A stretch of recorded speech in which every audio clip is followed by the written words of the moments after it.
Hola, ¿qué tal, estimados estudiantes del Grupo de Organización Internacional? Espero que se encuentren muy bien todos. Me alegra mucho saludarles. El día de hoy, pues vamos a dar la primera parte de esta sesión del módulo número 4. Entonces, bueno, pues nos va a estar muy interesante los temas que vamos a abordar. Les pido que no se pierdan, que estén atentos a los temas. Y bueno, les voy a estar mostrando el contenido de este módulo. Está bastante amplio. Preparé una muy buena, nuevamente, aceptar. Supongo, considero que preparé una sesión sustanciosa para ustedes. Entonces, bueno, me interesa mucho ahí ahorita están viendo esta pantalla. Me interesa mucho que vean bueno, es que era la segunda parte de la segunda pantalla, entonces ahorita se las comparto. Es esta pantalla. Entonces me interesa mucho que vean cómo se titula el módulo México y su participación en los organismos internacionales, como toda la parte del contenido, que vean las principales, qué es lo que es lo más importante, qué es lo que van a ver aquí en esta parte esencial, ¿verdad? De su módulo. Entonces, bueno, pues siempre estoy esperando que les vaya muy bien, que deseándoles atentamente que pues tengan todas las herramientas necesarias, ¿verdad? Para sus actividades y que les vaya muy bien. O sea, vamos a empezar, a dar un amplio recorrido por estas actividades que ustedes ya pueden empezar a revisar y que seguramente ya estuvieron desarrollando, ¿no? Primeramente, chicos, pues les doy la bienvenida, bienvenidas y bienvenidos, estimados alumnos. En esta cuarta unidad nos encontramos en la recta final de nuestra asignatura. Organización internacional. Sé que muchos de ustedes se sienten un poco perdidos ante la complejidad del sistema global, pero hoy vamos a desengranar cada concepto para entender cada doctrina y cada reto técnico para que no solo aprueben, sino que dominen el papel de México en el mundo. Y también, más que todo, es una introducción también a qué es lo que van a ver, por supuesto, ¿no? Eh, Antes de entrar de lleno, bueno, iniciamos formalmente este módulo, llamado México y su participación en los organismos internacionales de nuestra asignatura, ¿no? Hemos llegado a la parte final, como ya los dije, este módulo funciona como un cierre integrador. Aquí vamos a conectar lo que ya sabemos sobre organismos internacionales con un enfoque muy concreto, la experiencia de México dentro de esos espacios. Quiero que desde el inicio tengamos una clara idea cuando hablamos de organismos internacionales. Entender que no, ay, ya cerré la ventana, permítanme tantito, aquí está. Cuando hablamos de organismos internacionales, pues, bueno, tenemos que entender, cuando hablamos, que no hablamos de instituciones lejanas o abstractas, ¿no? Hablamos de escenarios reales de negociación, de reglas que afectan la economía, de decisiones que impactan la soberanía y de principios diplomáticos que México ha sostenido tenido durante décadas para proteger sus intereses y su dignidad como Estado. Ya entendido eso, el propio contenido nuclear del módulo nos lo dice con claridad. México ha convertido la gestión de sus relaciones internacionales en los organismos internacionales intergubernamentales en un punto de apoyo importante para salvaguardar sus intereses, ¿no? Entonces, bueno, para salvaguardar sus intereses, primero que nada. Por otro lado, se ha caracterizado por una conducta internacional basada en el derecho internacional público, con marcada preferencia por temas como educación, tenemos derechos humanos, el desarme, entre otros. Es decir, México no participa por participar, participa porque ahí se juegan asuntos estratégicos y porque históricamente ha buscado que el orden internacional se rija por reglas y no por la fuerza. Y para entrar en el tono correcto, el módulo abre con una cita que no es casual. Es una frase que funciona como una brújula para todo lo que veremos, ¿no? Esta cita es fuente y lo que es fuerte y lo es a propósito, ¿no? Nos obliga a pensar la soberanía no solo como un concepto jurídico y territorial, sino como una realidad que también depende de la capacidad económica del país, de su control sobre recursos, su imagen de decisión, su posibilidad de negociar sin quedar atrapado por dependencias externas. En otras palabras, nos mencionan a un autor, a Isidro Fabela, ¿no? Iniciamos este módulo recordando sus palabras. Él nos advierte que la independencia política es un mito si no existe libertad económica.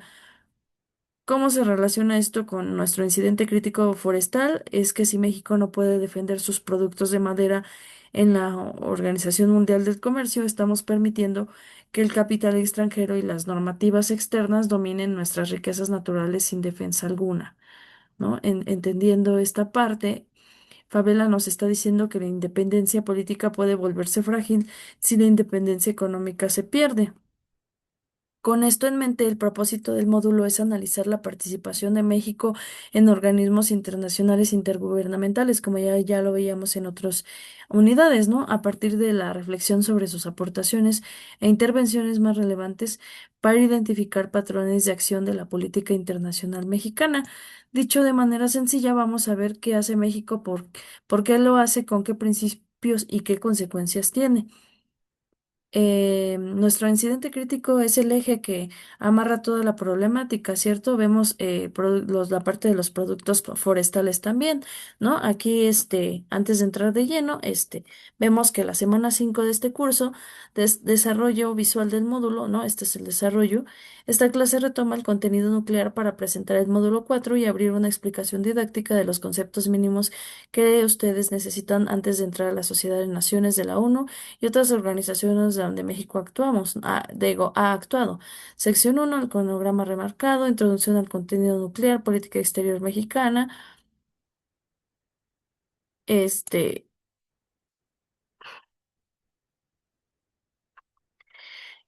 vemos, por ejemplo, la Software Definite Networking o redes definidas por software, etcétera, ¿no?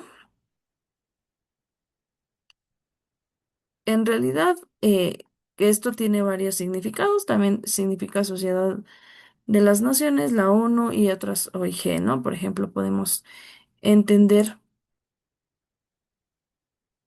a estas sociedades de las naciones, ¿no? Que son la primera fue una organización internacional fundada en 1919 y 1920 tras la Primera Guerra Mundial con el fin de evitar futuros conflictos mediante la seguridad colectiva y la cooperación diplomática. Eso nos dice el significado. Bueno, eso es lo que vamos a ver, ¿no? Es propósito de incidente crítico, videos cortos sugeridos, ¿no? Tenemos tenemos nuestros módulos, ya el cuarto, México y su participación. Entonces, bueno, nos deja atrás la clasificación de las organizaciones para entrar en el caso nacional concreto, como México ha usado los organismos internacionales como espacio de interlocución, defensa de intereses y proyección diplomática. Eso nos platica, ¿no? Nos vamos a ir también a unas lecturas, ¿no?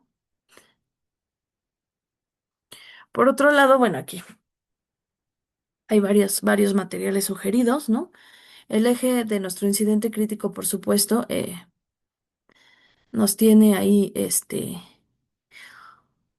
nos va a poner de lleno esto, ¿no? Por ejemplo, introducción al contenido nuclear del módulo 4. Tenemos el módulo 4 cierra la asignatura poniendo la mirada en México. El contenido nuclear señala que el país ha convertido su relación con los organismos internacionales intergubernamentales en un punto de apoyo para salvaguardar intereses nacionales y ha sostenido una conducta marcada por el derecho internacional público, la educación, los derechos humanos y el desarme.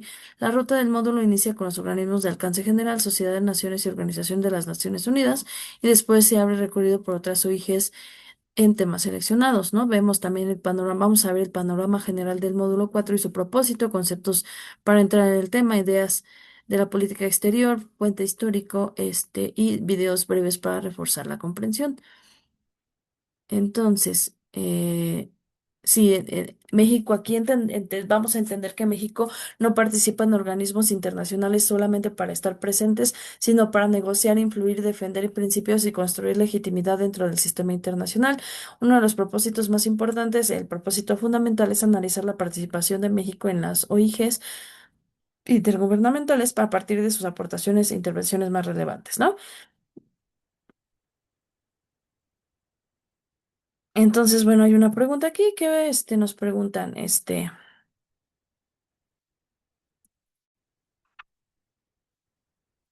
¿qué patrones de la robótica internacional pueden verse en la actuación de México? Por ejemplo, podemos muestra patrones definidos que combinan una fuerte adherencia a principios constitucionales tradicionales con un pragmatismo estratégico. Ante la relación de Estados Unidos, los patrones principales pueden ser apego a principios de constitucionales, la doctrina histórica, la no intervención y autodeterminación. No tenemos la solución pacífica de controversias y la mejor política exterior es la interior. Entonces, bueno, esos son algunos fundamentos, pero antes de entrar de lleno a estos explicativos, chicos, queríamos ver el eje del incidente crítico, ¿cierto? Para que esto no se quede en historia o en teoría, el módulo nos propone un incidente crítico, ¿no? Contemporáneo que sirve como hilo conductor. Esto nos va a dar los desafíos a la gobernanza y la sustentabilidad, en donde la OMC y la dificultad en el establecimiento de reglas al comercio internacional de productos forestales. Vemos a la OMC y a la dificultad en el establecimiento de reglas al comercio internacional de productos forestales, como ya se ha venido explicando, chicos. Entonces, bueno, entendemos también ya nuestra escena, importante aquí tenemos nuestra escena importante, ¿no? Nuestros propósitos, la participación de México, la identificación de patrones de comportamiento, el análisis de la OMC y los productos forestales. Tenemos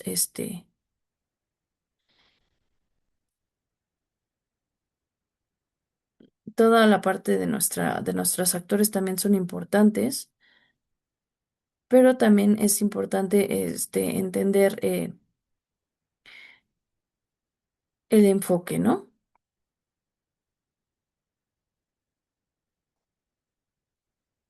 Sí, nuestro eje integrador, tenemos todo converge en resolver el incidente crítico. Aplicaremos la historia diplomática en el reto comercial del siglo XXI, nuestra teoría, de la teoría a la práctica, ¿no? ¿Por qué nuestro módulo importa? Porque vamos de la teoría a la práctica. Comprender instituciones y reglas sirve para actuar ante problemas reales. La teoría es la herramienta del internacionalista profesional. Ahorita es importante que comprendan que su actividad integradora comprende el 30%, o sea, esta parte gris, mientras los foros valen también la parte amarilla y las tareas la parte roja. Entonces, comprendiendo que nuestra actividad integradora es una parte fundamental de su calificación, pues también es importante que la vayan desarrollando y conociendo, ¿verdad? Entonces, bueno, ¿por qué nos va a servir todo esto? Porque pues vamos a comprender pues todo el eje fundamental y funcional que van a estar llevando a cabo, por supuesto, ¿no? Tanto de una parte como de otro, ¿no? Tenemos acá nuestros problemas, ¿no? Vamos a checar aquí. El incidente crítico, Organización Mundial del Comercio, gobernanza y productos forestales, ¿no? El módulo plantea un caso aplicado para tensionar la teoría con un problema real, desafíos a la gobernanza y la sustentabilidad, la OMC y la dificultad en el establecimiento de reglas al comercio internacional de productos forestales.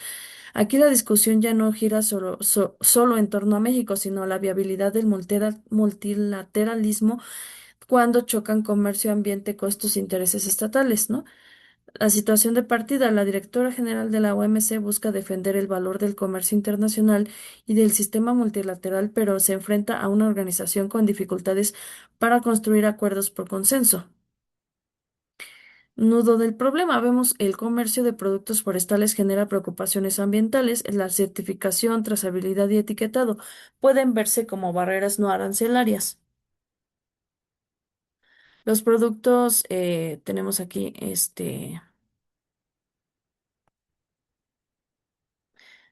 tenemos los productos sostenibles enfrentan mayores costos,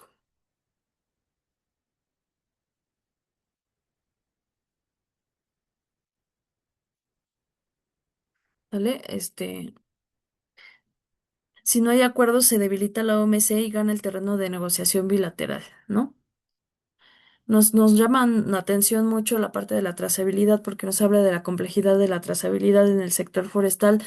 Esta radica en que, aunque nace como una herramienta de protección ambiental, se convierte rápidamente en un filtro excluyente para los actores con menos recursos, ¿no?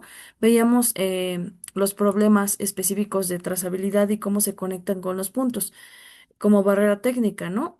Lo que para un país desarrollado es una medida de transparencia, para un exportador puede ser un obstáculo técnico al comercio. Vemos complejidad reglamentaria, normativas como Reglamento de Deforestación de la Unión Europea, que ahora tiene una propuesta de aplazamiento de 12 meses hasta finales de 2025, por ejemplo. Exigen geolocalización exacta en la parcela de origen, ¿no? Esto estuvo en la actualidad, pues también vemos problemáticas, o sea, no solamente en el 2025, vemos, por ejemplo, la trazabilidad forestal en México pasa de ser una recomendación técnica a una condición de supervivencia comercial. Recordemos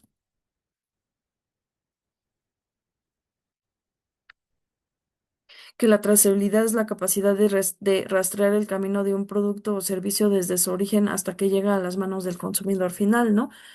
Es saber quién, dónde, cuándo y cómo de cada etapa de la vida, de un objeto. Si lo aplicamos al sector forestal, que es el tema que veníamos platicando, la trazabilidad se divide en tres grandes momentos, ¿no? Por ejemplo, el origen. Saber exactamente de qué árbol o parcela salió la madera. Esto incluye geolocalización, las coordenadas exactas del bosque, legalidad, comprobar que el dueño tiene permiso de aprovechamiento y que no es una zona protegida. Tenemos también el proceso, que es la transformación, que significa rastrear qué pasó en ese tronco cuando llegó al aserradero, se mezcló con madera de otros bosques, qué tratamientos químicos recibió, quién lo transportó y por qué rutas, ¿no?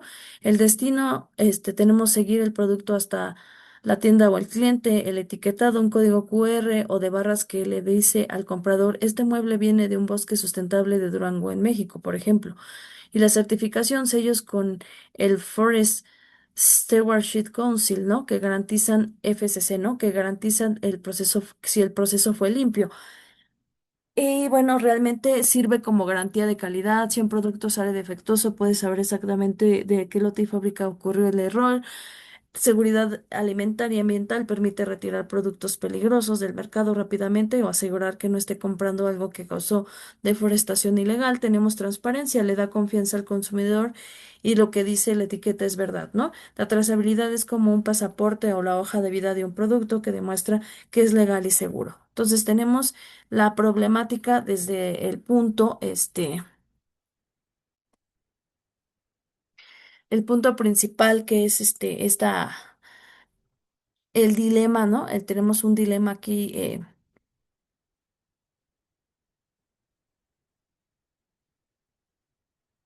tenemos un problema importante, ¿no? Que tenemos que afrontar y que tenemos que sumar, ¿no?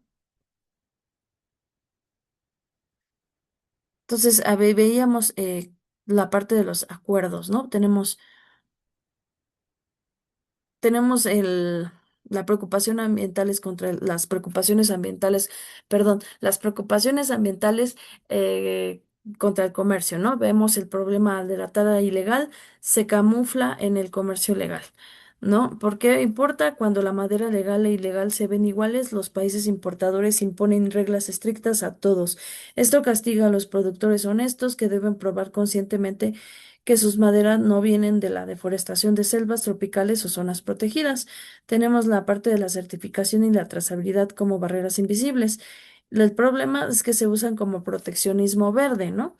¿Por qué importa? Aunque el objeto es ecológico, en la práctica funciona como una aduana técnica. Si un pequeño productor en México no tiene dinero para pagar una certificación internacional como la que ya mencionamos de la FCC o tecnología de rastreo satelital, queda fuera del mercado, aunque su madera sea de buena calidad y legal. Es una barrera que no cobra impuestos, pero impide el paso, ¿no?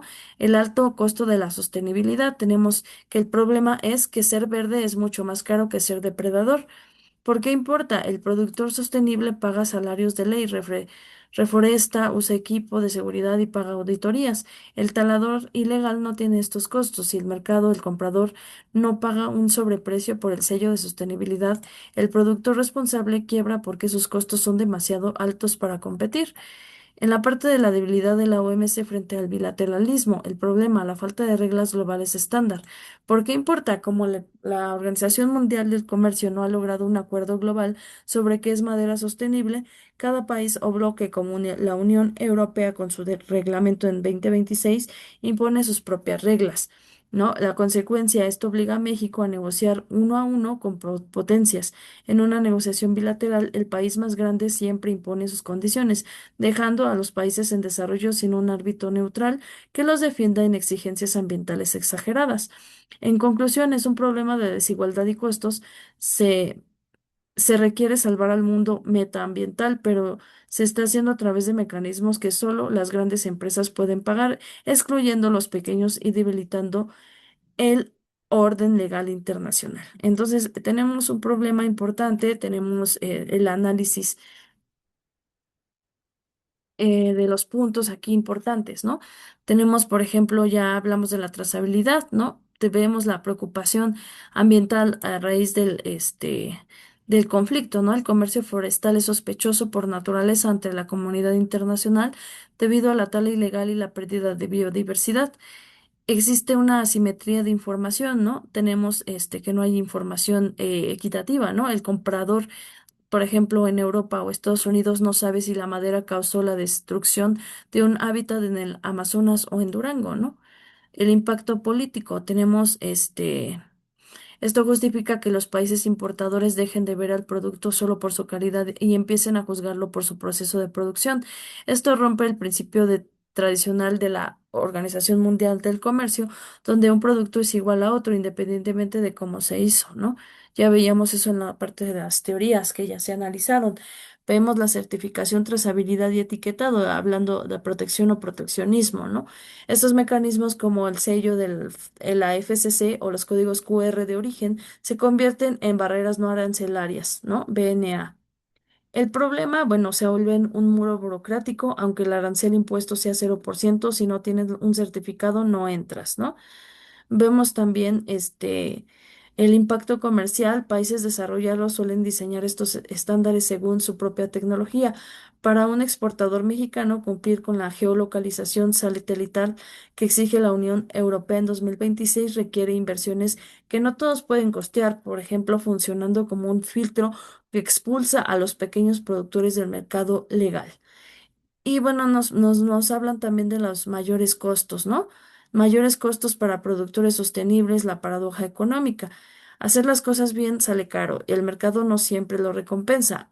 El problema es que el productor sostenible internaliza costos que el talador ilegal ignora, reforestación, seguridad social, impuestos, auditorías ambientales. Esto es lo que implica, ¿no? Implicando obviamente el impacto financiero si el consumidor final busca el precio más bajo, el productor legal queda en desventaja competitiva si un subsidio o un premio en el precio Green Premium, la sostenibilidad, sin un subsidio o un premio en el precio, ¿no? Veíamos la sostenibilidad se vuelve un castigo financiero en lugar de un incentivo. Y vemos también la parte de la debilidad de la OMC y contra el auge del bilateralismo, ¿no? Cuando un organismo global como es la OMC no logra crear una regla única para la madera verde, el sistema se fragmenta.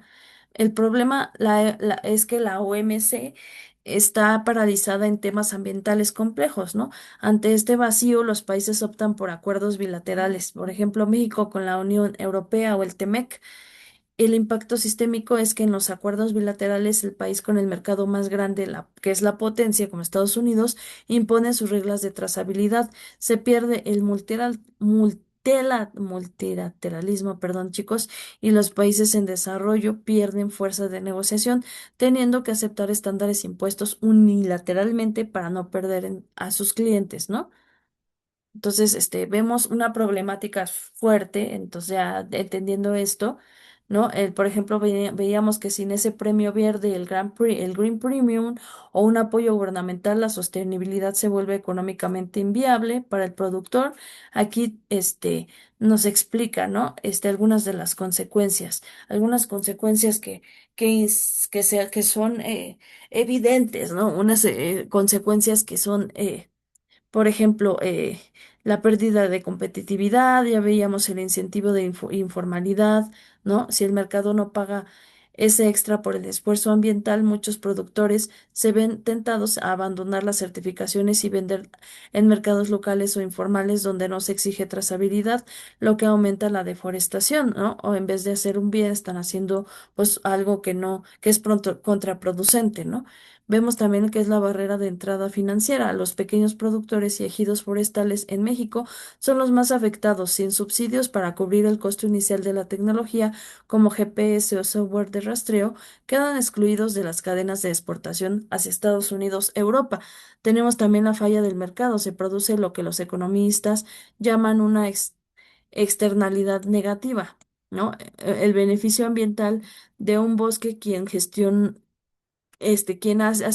ha sido bien gestionado es para todo el mundo, pero el costo total lo asume únicamente el productor. En resumen, bueno, el Green Premium es lo que permite que la conservación del bosque sea un negocio y no un sacrificio.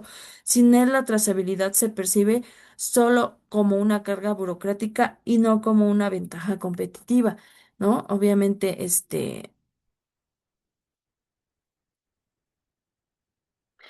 vemos ya temas profundos aquí, pues hablándoles un poquito más también de la parte económica, ¿no? Por ejemplo, la externalidad negativa, pues ocurre cuando la producción de madera genera un daño de deforestación, ¿no? Pérdida de biodiversidad, emisores de CO2, que el productor ilegal no pague, pero que de toda la sociedad se vea implicada y sufra, ¿no? El talador ilegal vende madera barata porque no paga por el daño ambiental que causa, ¿no? Una de las consecuencias. También el mercado elige lo más barato, premiando indirectamente la destrucción del bosque. Bueno, el costo de la solución recae en el bueno, ¿no? Para corregir esa externalidad, el mundo inventó la trazabilidad y la certificación, pero aquí surge el problema que se menciona, ¿no? Tan mencionado problema. Al productor sostenible internaliza el costo, paga ingenieros, reforestación, auditorías y satélites. Al hacerlo, sus costos suben. Si el comprador no paga un green premium, un sobreprecio por ser verde, el productor legal queda fuera de la competencia frente al ilegal. Ajá, vemos aquí que gana el poder, desgraciadamente, quien tiene mayor economía, la falla de las organizaciones internacionales, ¿no? Como la OMC no ha logrado que todos los países se pongan de acuerdo en un impuesto global al carbono o una regla única forestal, los países ricos imponen barreras no arancelarias, que son certificados costosos, para obligar a los exportadores a pagar una externalidad. El resultado es que el pequeño productor en México acaba pagando con su dinero la limpieza del medio ambiente global, mientras que las grandes potencias simplemente exigen el papelito, la certificación para dejar pasar la mercancía. Entonces, esto es una externalidad negativa, el daño que es el daño ambiental, es lo que justifica que existan reglas de trazabilidad. Y el problema es que hoy por hoy el costo de arreglar ese daño lo paga el productor responsable y no quien consume o quien destruye ilegalmente. Entonces, bueno, es lo que tenemos ahorita, pues, pues, ¿cómo se dice? Pues en problema, ¿no? Tan- Bueno, chicos, bueno, les estoy compartiendo esta presentación, chicos, estamos analizando el nudo del problema, ¿cierto? Entonces, bueno, como la OMC no ha logrado que todos los países, les decía, se pongan de acuerdo en un impuesto global, del carbono a una regla única forestal, anoten eso, los países ricos imponen barreras no arancelarias, que son los famosos certificados costosos para obligar a los exportadores a pagar esa externalidad. El resultado es que el pequeño productor en México acaba pagando con su dinero la limpieza del medio ambiente global, mientras que las grandes potencias simplemente exigen el papelito, la certificación para dejar pasar la mercancía.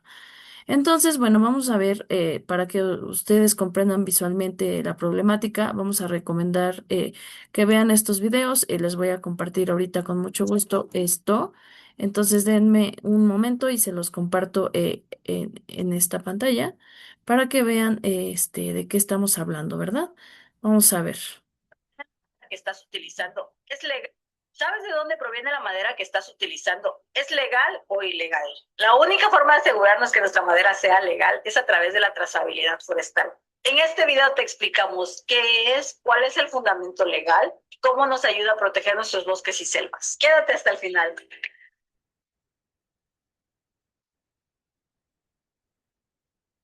Hola, soy Nama Regancó de Risueño Asociados.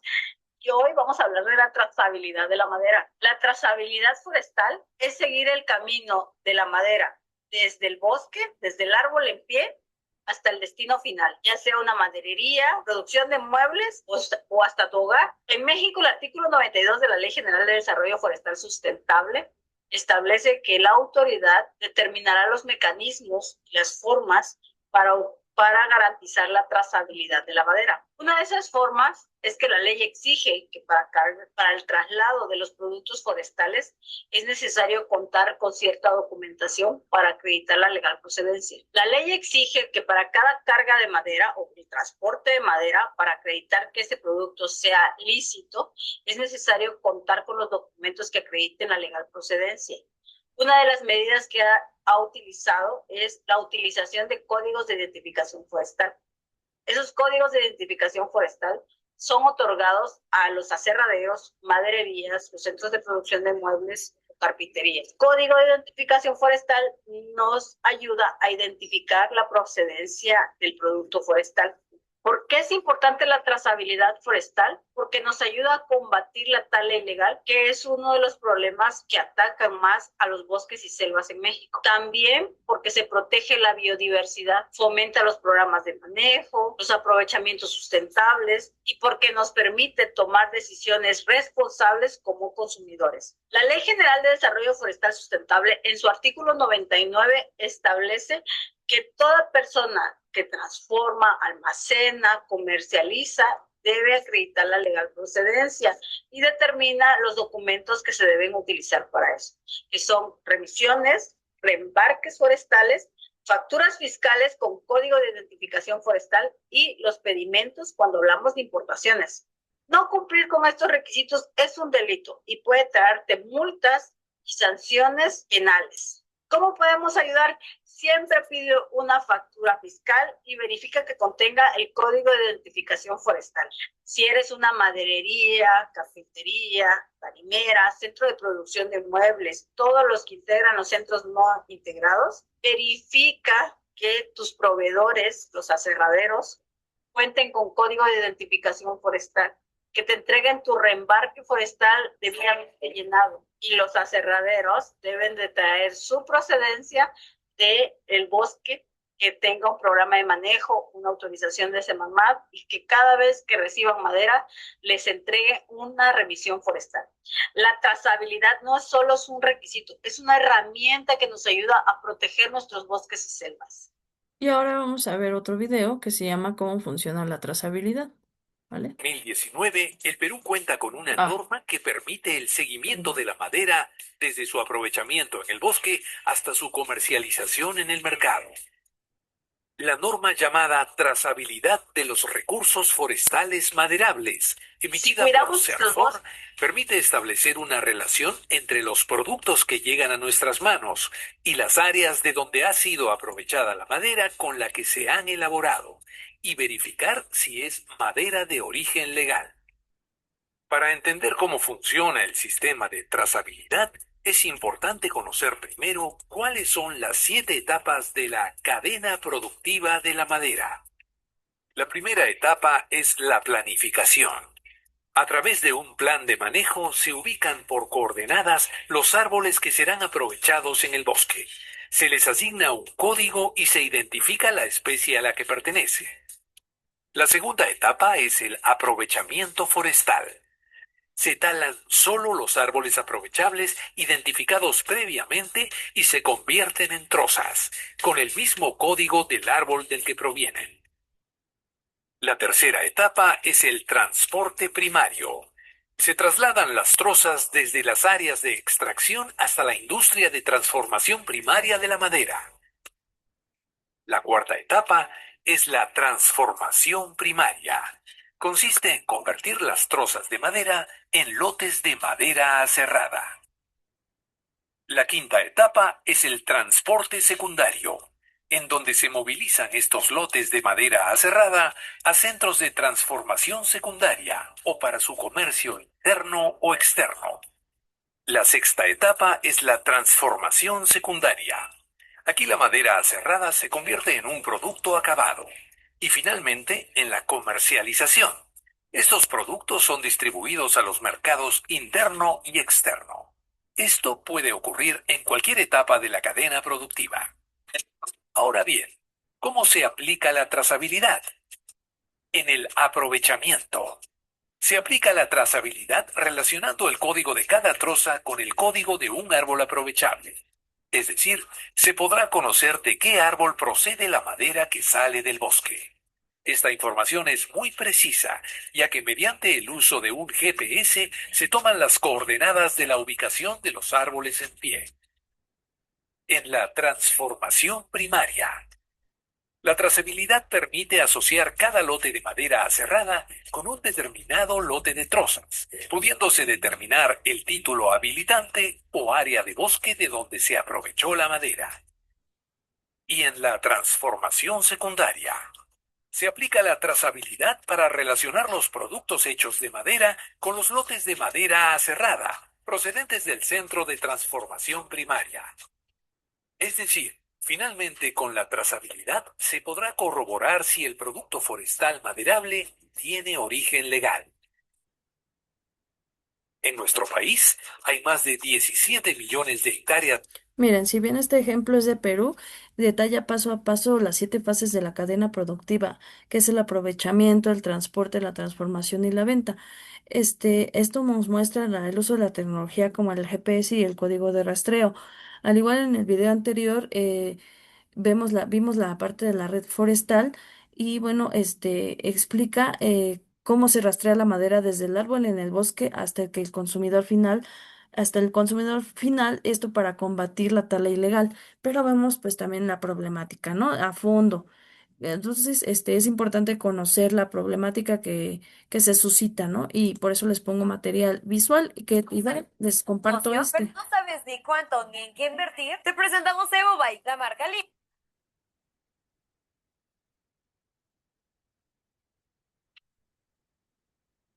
Hola, soy Luz, propietaria forestal particular que formo parte de la Asociación de Propietarios Forestales de Navarra, Foresnas Surgaya.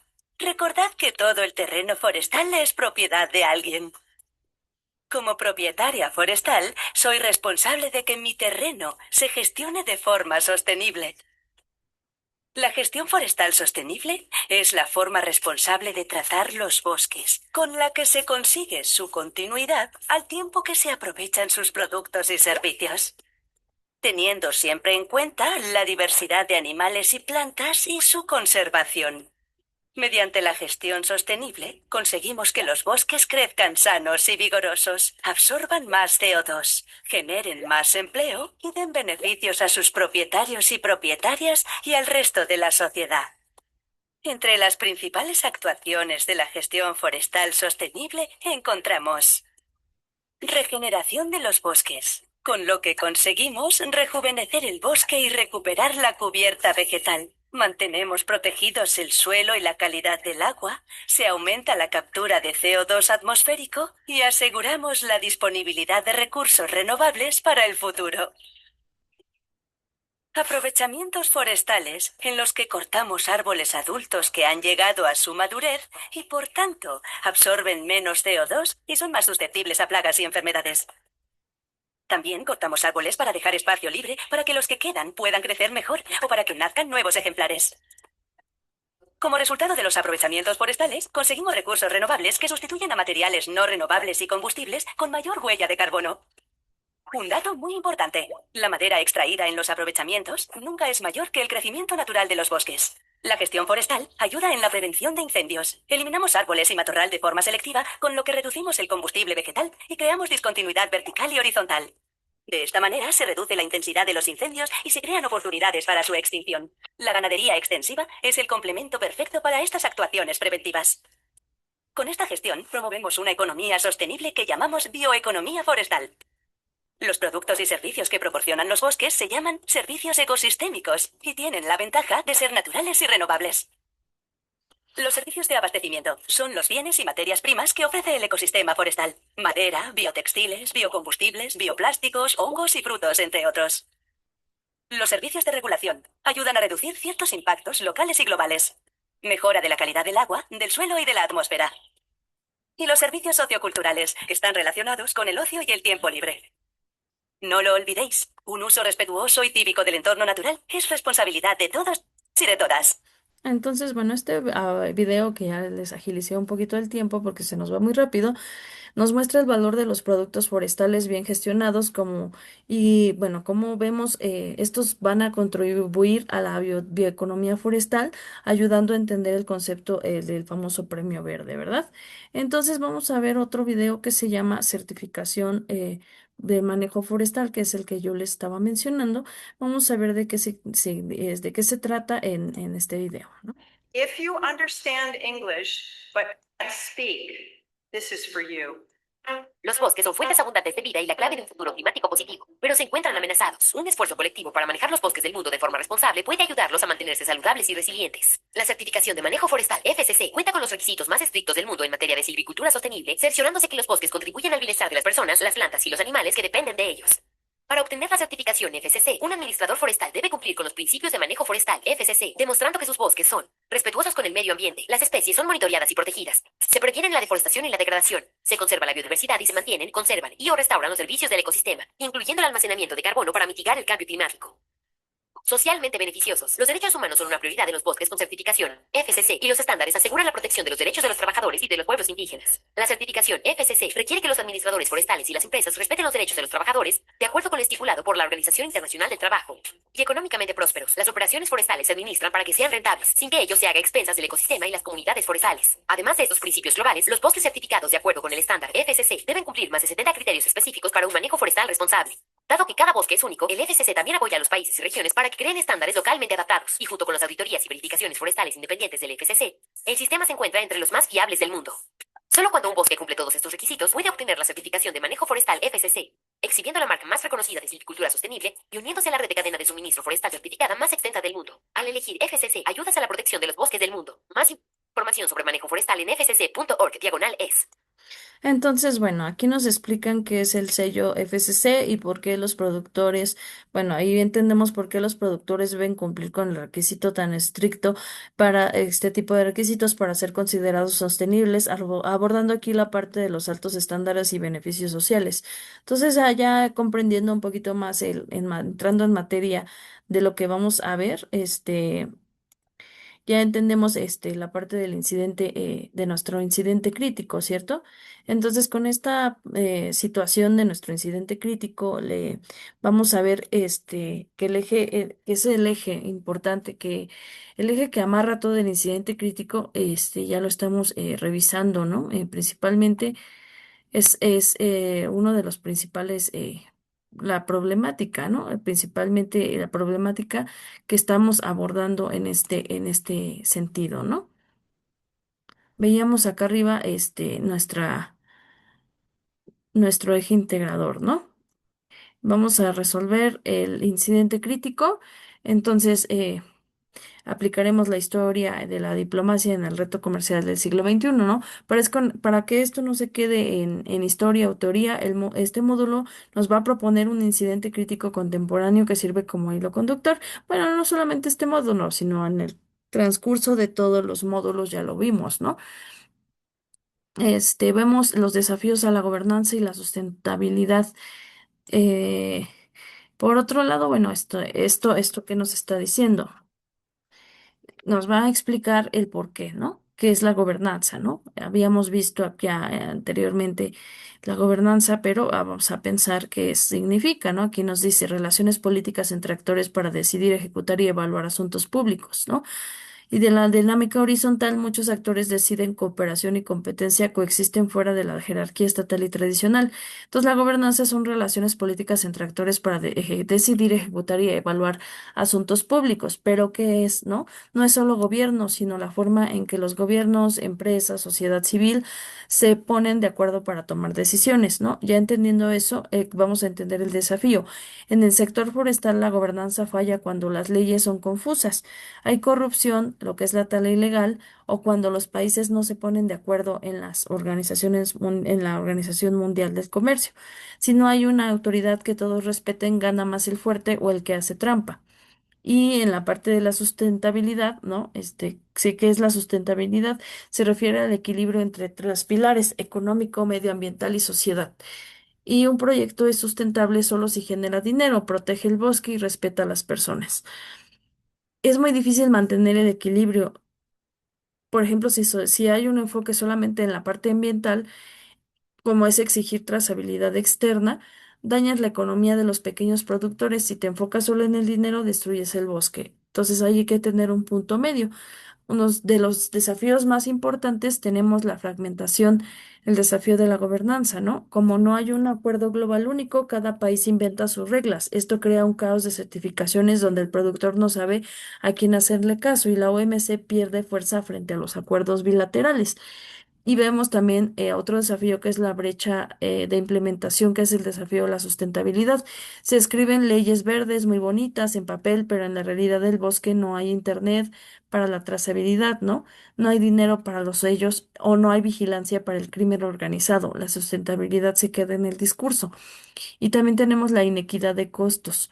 Como mencionamos, la externalidad negativa la termina pagando el eslabón más débil. El desafío es lograr que la sustentabilidad no sea un lujo de países ricos, sino una oportunidad para los países en desarrollo. Entonces, bueno, la gobernanza es poner las reglas del juego y la sustentabilidad es asegurarse de que el juego no se acabe porque rompimos el tablero. Entonces, bueno, pasando ya a a la parte explicativa, entonces vemos ya los desafíos de la gobernanza, ¿no? Y la sustentabilidad.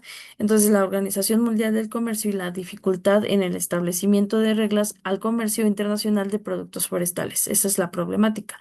La escena es la siguiente, ¿no? Vemos a la directora general de la Organización Mundial del Comercio, está preparando un discurso para el Foro Económico Mundial, parte de su agenda en reuniones internacionales es mostrar los beneficios del comercio internacional y la eliminación de barreras.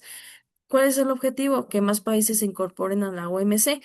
Y bueno, vemos algunas ideas que pueden ser importantes, ¿no? El libre comercio es una forma de organizar intercambios internacionales. La OMC, nacida en 1995, es el espacio donde se negocian reglas por consenso para que exista competencia económica justa. Y con los 166 miembros países, es la única organización internacional dedicada a las normas que rigen el comercio entre países. Su objetivo declarado es usar el comercio para mejorar el nivel de vida, crear mejores empleos y promover el desarrollo sostenible. Bueno, hasta aquí, bueno, todo suena muy bien, pero el incidente subraya el problema, ¿no? Negociar reglas entre tantos miembros con intereses tan distintos no es sencillo, y eso ha generado parálisis principalmente en dos frentes. Tenemos que es la parálisis en las negociaciones.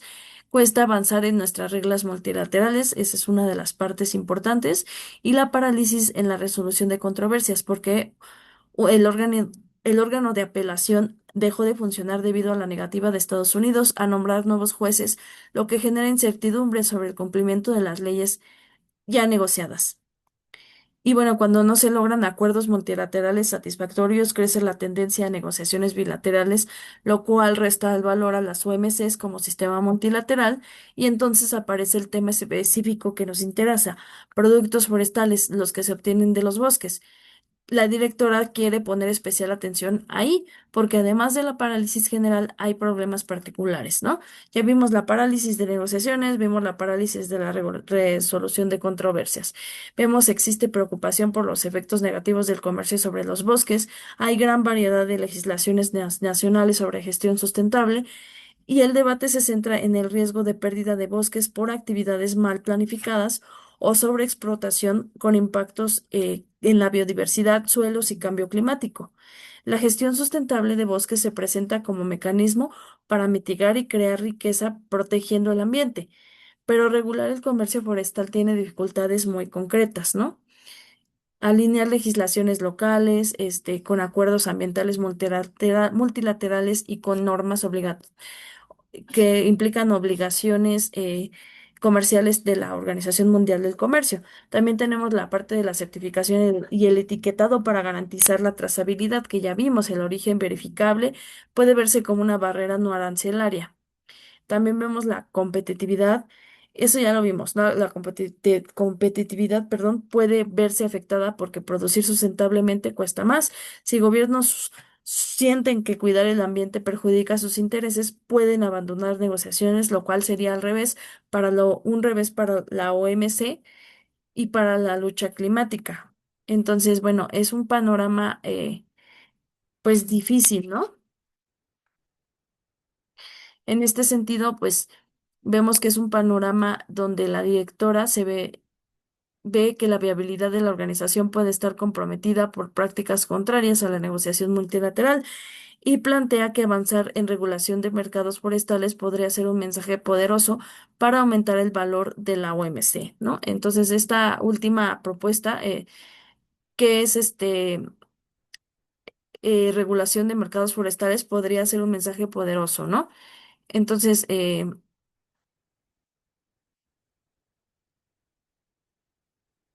Eh, perdón.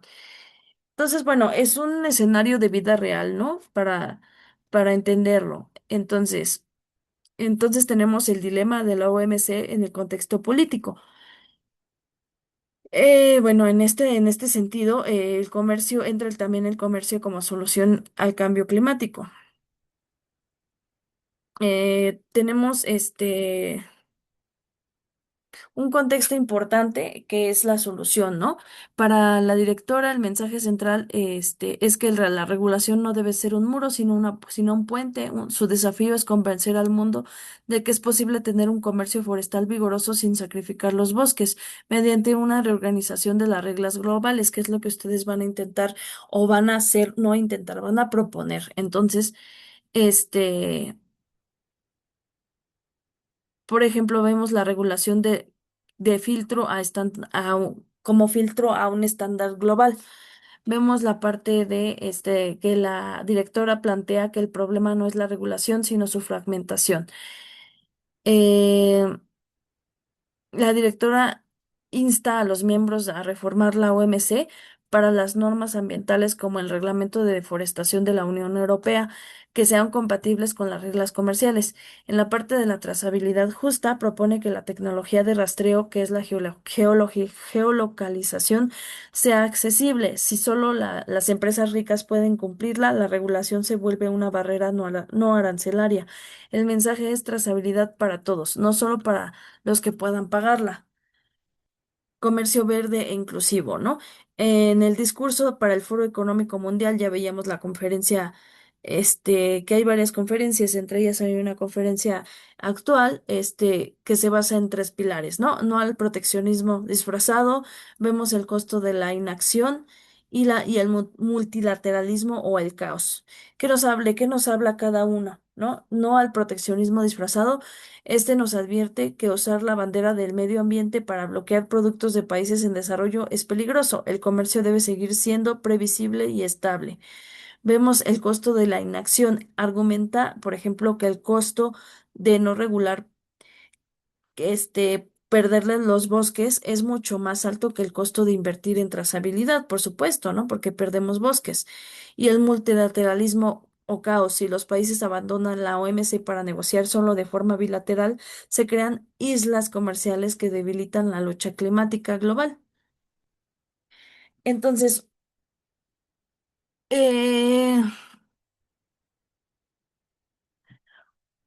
vemos también, para México, la OMC debe apoyar estos esfuerzos nacionales para una vez que México cumpla con sus propias reglas sustentables, sus productos tengan vía libre en todo el mundo sin enfrentar nuevas trabas en cada frontera. Es reglas claras para un planeta vivo, es lo que necesitamos. El comercio forestal solo sobrevivirá, solo sobrevivirá si la regulación es transparente, digital y sobre todo justa para los pequeños productores. Entonces, ¿qué es lo que tenemos que hacer, principalmente nosotros? Pues entender, ¿no? ¿Cuál es la propuesta principal que están haciendo, ¿no?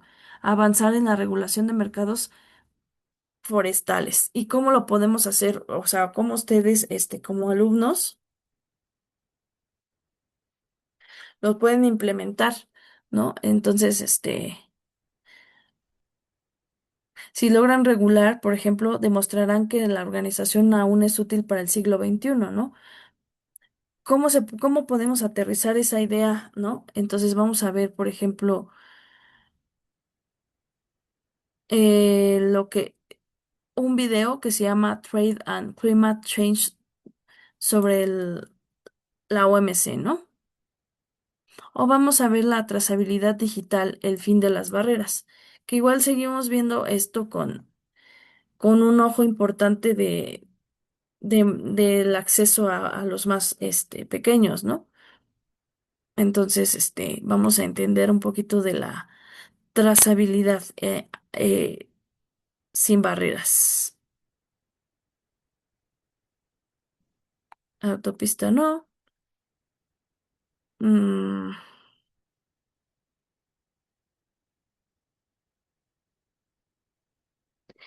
Vía T, nuevo sistema de peajes, trazabilidad, el fin de las barreras. Satélite monitoring en Timber. Es que la mayoría están en inglés, pero bueno.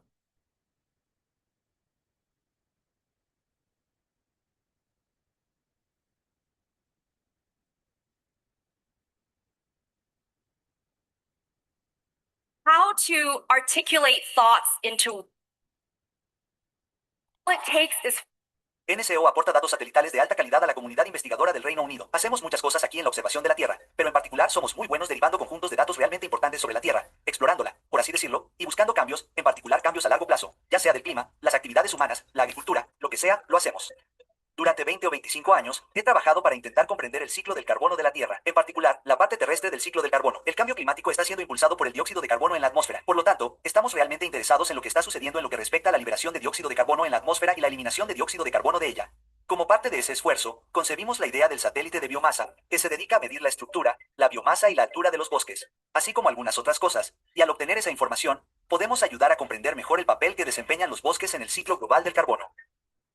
Entonces, en cuanto a la increíble misión de la biomasa, lo que hará por nosotros desde el punto de vista científico, en primer lugar, es realmente cerrar una brecha en nuestra comprensión del ciclo del carbono en esos bosques tropicales a los que no podemos ir por nuestra cuenta. Tenemos que explorarlos desde el espacio. Así que eso es lo primero. Pero lo segundo es que si realmente podemos empezar a obtener mediciones precisas de la biomasa, podremos observar cuánto carbono se almacena allí y cuánto cambio de carbono se está produciendo allí. Y eso es potencialmente importante tanto para la política climática como para la selva amazónica en particular. Pero también es posible que pueda ser una alerta temprana del cambio en todo nuestro sistema climático. Así que su comportamiento exacto será un indicador para ese futuro. Es realmente importante y esperamos que los resultados se tengan en cuenta en las negociaciones internacionales sobre el clima. El satélite de biomasa está diseñado específicamente para medir las propiedades clave de los bosques del mundo. Si utilizas un radar de longitud de onda larga, en realidad atraviesas las hojas. De hecho, no puedes ver las hojas en absoluto, y lo que ves es la madera. Ves las ramas y ves el tronco. Y de hecho puedes producir imágenes de bosques, pero con el mismo instrumento puedes medir la altura de los bosques. Con órbitas especiales muy inteligentes, puedes hacer un mapa tridimensional de la estructura forestal, porque es una misión de la ISS. La ISS suele financiar todo el tema tecnológico, pero NRK ayudó mucho a despegar. Me ayudaron a demostrar que la ionosfera no arruinaría la misión. No solo construimos el instrumento y hacemos un procesamiento inteligente de señales. Estaba haciendo un trabajo financiado por NRK que incluía mucho trabajo de modelado, estadísticas y mediciones que proporcionaron la base científica para lo que haríamos con esta misión. Sé que estaba al principio y ha sido parte de la columna vertebral de la misión. Lo realmente importante es lo que ocurre después, es decir, cómo se utilizan los datos. Así que mi verdadera sensación es que asegurémonos de que el planeta utilice estos datos correctamente para nuestro beneficio. Bueno, entonces aquí el video sobre el monitoreo de la biomasa. Este es un avance tecnológico que no es meramente un logro científico, sino que representa la solución técnica a los problemas de gobernanza que plantea nuestro incidente crítico, ¿no? Vemos la reducción de la asimetría de la información.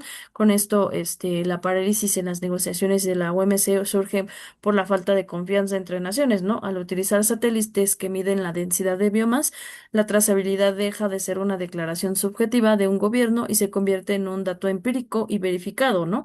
Esto proporcionaría la certidumbre jurídica necesaria para que los flujos comerciales no se detengan por sospechas de ilegalidad. Por ejemplo, también podemos, o en otro sentido, ver la mitigación de las barreras no arancelarias, ¿no? Como hemos discutido, la certificación suele ser un costo prohibido que actúa como barrera para los países en desarrollo. Si la OMC adopta estándares de monitoreo satelital global, se democratiza el acceso al mercado. El productor ya no tiene que pagar auditorías privadas costosas. Su cumplimiento ambiental está validado por un público digital, lo que reduce los costos de producción sustentable. Y se fortalece el multilateralismo. Lo que la directora busca es este mensaje poderoso, ¿no? Integrar la tecnología, por ejemplo, de la biomasa en las reglas de la OMC permitiría crear un estándar multilateral único que enfrentaría la tendencia hacia acuerdos bilaterales fragmentados. Pero bueno, esto ya es más científico, pero es un ejemplo. Otro ejemplo puede ser el otro video que les recomiendo, se llama El rol de la tecnología en la gestión forestal sostenible de la FAO. En este video se explica hace un análisis sobre cómo la información geoespacial se traduce en políticas públicas y riqueza para las comunidades rurales. Otro puede ser la OMC y el desafío del comercio verde. Y bueno, este explica la urgencia de adoptar las normas comerciales y los acuerdos climáticos actuales, entre otros, ¿no? Entonces también tenemos otro video que les recomiendo que se llama Certificación Forestal y Trazabilidad. Es una guía sobre los estándares internacionales del etiquetado y su impacto en la cadena de valor. Entonces, vámonos a lo largo de esta problemática para seguir abordándola, chicos, porque esto conecta con México y con todo el mundo, ¿no? Porque México históricamente ha usado organismos internacionales para defender intereses, eh, con la base en principios, ¿no? Y aquí el incidente nos obliga a pensar, por ejemplo, cómo se define un interés económico, comercio forestal, sin negar la sustentabilidad, cómo se evita que una norma legítima se convierta en barrera injusta, qué pasa cuando el sistema multilateral se paraliza y deja de ofrecer soluciones confiables. Vemos y aquí vuelve a entrar este autor Favela, ¿no? Si la libertad económica se compromete, la independencia política se vuelve frágil. En el siglo XXI, esa fragilidad puede aparecer no solo por invasiones o presiones militares, sino por reglas comerciales, estándares técnicos, certificaciones, cadenas de suministro y mecanismos institucionales que dejan de funcionar. Entonces, bueno. Ya vemos, estamos viendo esto, certificación, etiquetados, trazabilidad, elevado de costos, que ya estamos entendiendo a mayor sentido, ¿no? Por otro lado, México, en el contexto de organismos universales y regionales, vamos a ver cómo lo podemos explicar en el presente, ¿no? El contenido nuclear nos va a llevar a un recorrido histórico, ¿no? Para entender cómo México se incorpora al multilateralismo a grandes rasgos. Vemos México y la revolución de presiones externas, ¿no? Vemos México entra en el siglo XX con la Guerra Civil. La Revolución Mexicana fue crucial para construir el país, pero incluso en medio de esta etapa, México enfrentó desafíos internacionales relacionados con intervención de potencias, como siempre, ¿no? Eso no es extraño.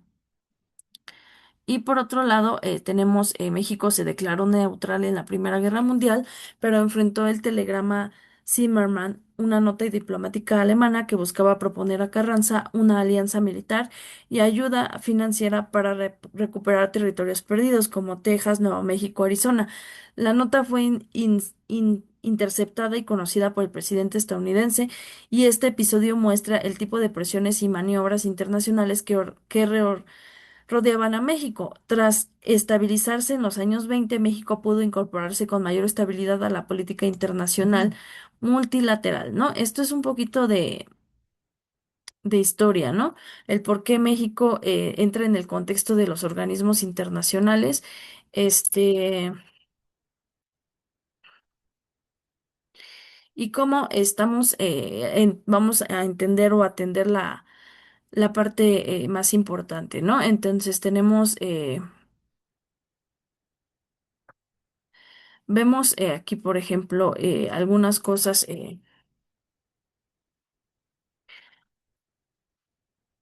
algunos materiales que me gustaría ver con ustedes, pero a ver si ahorita me da tiempo, lo checamos, ¿no? Vemos en este telegrama que es la forma más clara de entender cómo nuestro país estuvo a punto de entrar en la Primera Guerra Mundial y bueno, nos explica, como les digo, las presiones y las maniobras internacionales. Entonces, para esto, entrando en algún contexto, vamos a ver, por ejemplo, la intriga del telegrama Zimmerman, ¿no? ¿Por qué nos interesa mucho? Para comprender también, qué está pasando acá. ¿Sabías que un mensaje secreto casi cambió el mapa de América y llevó a Estados Unidos a la Primera Guerra Mundial? En enero de 1917. ¿Sabías que un telegrama enviado en 1917 desató la ira de Estados Unidos y lo llevó a la Primera Guerra Mundial? En plena Primera Guerra Mundial, Alemania buscaba desesperadamente una ventaja y decidió proponerle a México algo impensable, una alianza contra Estados Unidos. El telegrama Zimmerman prometía a México recuperar Texas, Nuevo México y Arizona si se unían a Alemania. Pero había un problema. El mensaje fue interceptado por los británicos, quienes lo descifraron con su red de espionaje. Cuando los británicos filtraron el telegrama a la prensa estadounidense, la noticia fue un escándalo, y el presidente Woodrow Wilson pidió al Congreso declarar la guerra a Alemania. Estados Unidos estaba oficialmente en la Gran Guerra en abril de ese año. Lo que empezó como un telegrama cifrado se convirtió en un fallo que cambió la historia. Suscríbete para conocer más efectos mariposa históricos. ¿Sabías que un telegrama enviado en 1917 desató la ira de Estados Unidos y lo llevó a la Primera Guerra?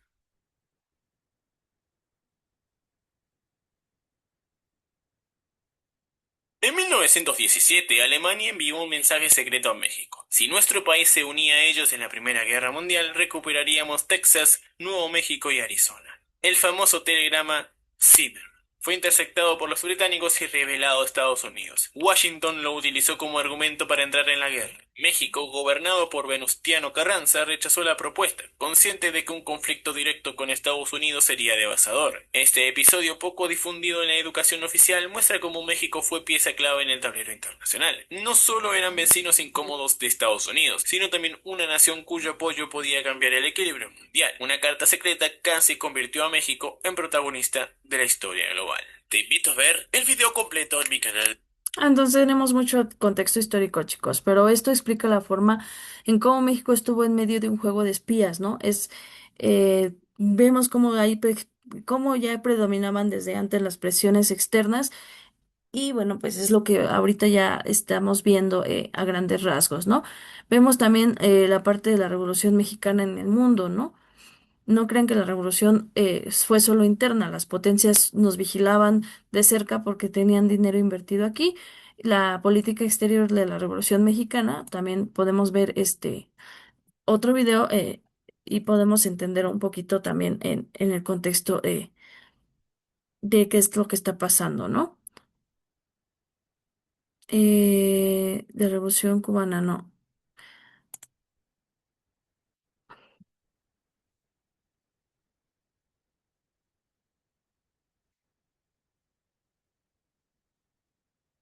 Bueno, esto realmente son unos minutos bastante amplios, pero bueno, esto muestra cómo Carranza puso las primeras reglas del juego, ¿no? Todos los países somos iguales ante la ley y aquí nace el orgullo diplomático mexicano. Entonces, principalmente de eso nos habla el video, ¿no? Y, por ejemplo, México y la Sociedad de Naciones. que fue el primer paso al multilateralismo, ¿no? Aquí entrando en materia,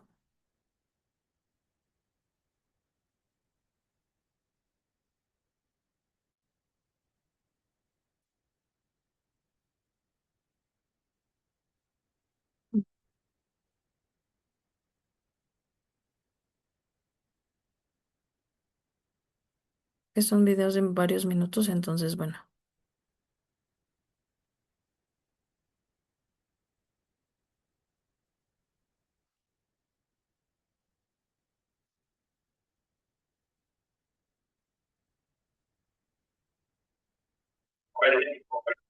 Con la universidad y conducción permanente de una relación estrecha y única de trabajo conjunto que lograr objetivos comunes. El esfuerzo y dedicación de la Comisión Mexicana nos inspira a trabajar aún más. Hoy tenemos los próximos años el mismo compromiso de trabajar en conjunto, mejoraremos notablemente las condiciones de vida de todas y todos los mexicanos y aportaremos a transformar nuestro mundo en un mundo mucho mejor. Estamos llamados a ellos que creemos en que la universidad real es el verdadero camino para la preservación de la para el futuro del desarrollo. Y para llegar a las cosas que ¿no? Estamos obligados a defenderlo hoy más que nunca. Y por supuesto, tener el multilateralismo significa defender a las cosas. Y defender a las Naciones Unidas, como es el México desde su origen, un país comprometido con los objetivos y propósitos de la ONU. Bueno, pásalo. Entonces, diciendo tanto, una unidad para entender por qué para usar para referir a las Naciones Unidas de forma multilateral. Y para entender el valor de las construcciones colectivas, históricas, y hoy mejoramos para entender la ayuda.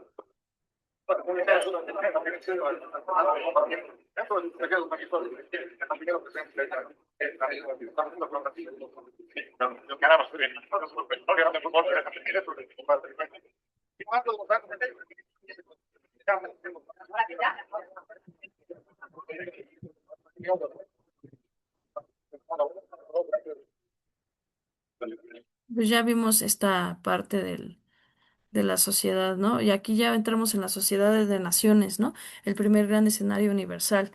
Entonces explicamos a continuación la parte de la sociedad de naciones, ¿no? Porque es importante. El primer gran escenario universal, la Sociedad de Naciones en el año 1919 fue la primera organización intergubernamental de alcance general creada con vocación de conservar la paz internacional. Después de las guerras, obviamente lo que busca la humanidad es la paz.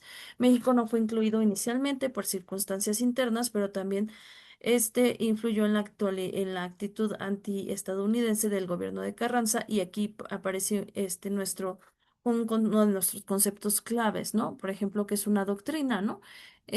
Una doctrina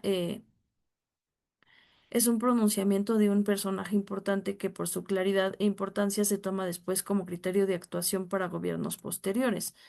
Entonces aquí, entrando en materia, vemos estamos hablando de la Sociedad de Naciones nuevamente. Este fue el abuelo de la ONU. Se creó después de la Primera Guerra Mundial para que los países ya no se pelearan, ¿no? Pero sorpresa, México no lo invitaron, como ya habíamos dicho al un principio, porque el gobierno de Venustiano Carranza no se dejaba mangonear por Estados Unidos y eso a las potencias no les gustaba, pero Carranza en lugar de rogarles lanzó lo que llamamos la doctrina. Y bueno, veíamos que la doctrina, como ya explicamos, ahorita ya vemos, vamos a ver, no es un libro aburrido, es una regla de oro. Es cuando un líder dice algo tan claro y tan justo que todos los gobiernos que vienen después deciden seguir usando como manual de conducta. En el caso de la doctrina Carranza, las reglas del juego de México, se establecieron las reglas del juego de México. Vemos Carranza dio un mensaje en 1918 que representa el núcleo de la postura mexicana. Todos los países son iguales, deben respetar instituciones, leyes y soberanía. Aquí ya vemos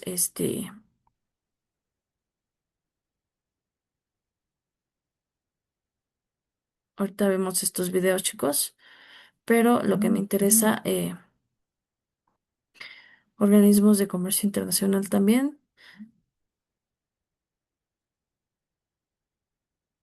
Vamos a ver, ¿no?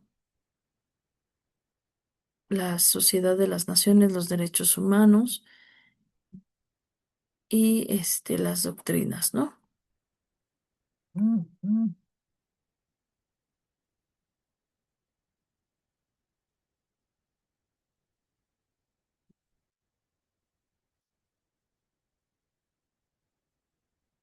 ¿No? Aquí nos también explicando, aparece como uno de los legados más importantes del periodo revolucionario, funciona como un criterio de actuación posterior y resume una visión donde todos los países son iguales y deben respetar su soberanía. Ya vimos, ¿no? Igualdad jurídica entre estados, no intervención de asuntos internos en asuntos internos, respeto a la soberanía, rechazo a privilegios por nacionalidad. eh, no intervención, ningún Estado debe imponer su voluntad dentro de otro. Autodeterminación, los pueblos deben definir su propio destino político. Igualdad soberana, los países valen jurídicamente lo mismo, aunque su poder material sea distinto. Y apego al derecho, México suele justificar sus posiciones a partir de normas y principios jurídicos. Entonces ya vimos, por ejemplo, también las legislaciones deben ser uniformes en lo posible, sin distinciones por nacionalidad, salvo a lo relativo al ejercicio de soberanía. Estos principios han permitido en la actuación de México y le han dado prestigio en foros internacionales, ¿no? México se adhirió a la Sociedad de Naciones hasta diciembre de 1931 y el camino, bueno, no fue fácil. México se negaba a solicitar ingreso porque consideraba que su dignidad había sido menoscabada al ser excluido de la invitación inicial. Cuando finalmente ingresó siguiendo la doctrina Carranza, México expresó reservas al artículo 21 del pacto que daba aval a la doctrina Monroe. Bueno, ahorita que entremos de lleno en estos sentidos de las doctrinas, vamos a entender y explicar de qué se trata, ¿no? ¿No? Entonces, bueno, también en este sentido de las doctrinas, Carranza dijo, si quieren que México participe, estas son nuestras condiciones y los puntos al, al adherirse a esta sociedad de naciones, bueno, y estos puntos son el ADN de la diplomática, ¿no? De la diplomacia, ya veíamos la parte de la igualdad total, ¿no? La igualdad total. Vemos, no importa si eres una potencia o un país pequeño, ante la ley todos valemos lo mismo. La no intervención, o sea, no, que no se meta en el principio de no intervención, lo que pase dentro de México lo arreglamos los mexicanos, perdón, los mexicanos y ya. Extranjeros iguales, ¿no? Respecto, no especiales, ¿no? Extranjeros iguales, no especiales. Si un extranjero viene a México, tiene los mismos derechos que nosotros, pero no privilegios. Eh, Rechazo privilegios. Nada que soy, por ejemplo, no de que soy de tal país y a mí no me aplican tal ley. No, es igual. El orgullo mexicano en la Sociedad de Naciones. México no entró en la Sociedad de Naciones sino a ese año que les mencioné, hasta el 1931. ¿Y por qué tardaron tanto? Porque había dignidad, pues tenía dignidad. México decía, si no me invitaste al principio por prejuicios, perdón, yo no voy a andar pidiendo permiso para entrar. Y bueno, cuando por fin entramos, lo hicimos con la frente en alto, incluso nos atrevimos a reclamar el artículo 21 porque México no aceptaba la doctrina Monroe, ¿no? Esa idea de que Estados Unidos podía controlar todo el continente. México llegó a la Sociedad de Naciones a ser un mediador de paz, ayudando a resolver las guerras entre hermanos latinoamericanos como en Colombia o Bolivia, ¿no? Vamos a ver los choques de doctrinas y ahorita regresamos, ¿no? Pero, por ejemplo, eh, vamos a entender el artículo 21. ¿No? Por ejemplo, nos dice el artículo 21 del Pacto de la Sociedad de Naciones, firmado en 1919 como parte del Tratado de Versalles, es el apartado que otorgó reconocimiento internacional a la doctrina Monroe al clasificarla como una inteligencia regional. Aquí, bueno, por ejemplo, el texto del artículo 21 establece que los compromisos internacionales tales como los tratados de arbitraje, las inteligencias regionales, que son entes regionales como la doctrina de Monroe, que asignan el mantenimiento de la paz, no se consideran incompatibles con ninguna de las disposiciones del pacto. El objetivo de Estados Unidos fue impulsado por el presidente Woodrow Wilson para calmar la oposición en el Senado estadounidense, asegurando que la Sociedad de Naciones no interviniera en asuntos de hemisferio occidental, permitiendo a Estados Unidos mantener su área de influencia en América Latina. Eso es lo más importante. el aval de la doctrina Monroe, al definirla como regional y compatible con la paz, el pacto le dio una validez formal internacional que antes no tenía, legitimando el intervencionismo estadounidense en la región bajo la premisa de garante de orden, ¿no?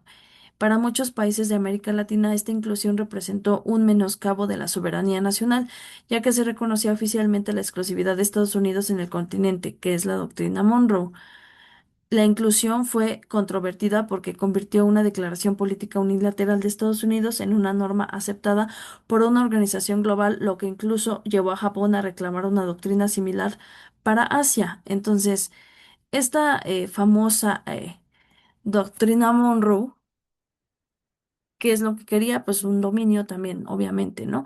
Proclamada en 1823 por James Monroe, esta establece que cualquier intervención europea en América sería considerada un acto de agresión contra Estados Unidos, resumida como América para los americanos, ¿sí? Recordamos eso, buscaban prohibir nuevas colonizaciones europeas, convirtiéndose en el pilar expansionista de la política exterior de Estados Unidos en el hemisferio occidental, pero pues esto ya después se volvió en un dominio y esto pues fue repercutido, obviamente, ¿no?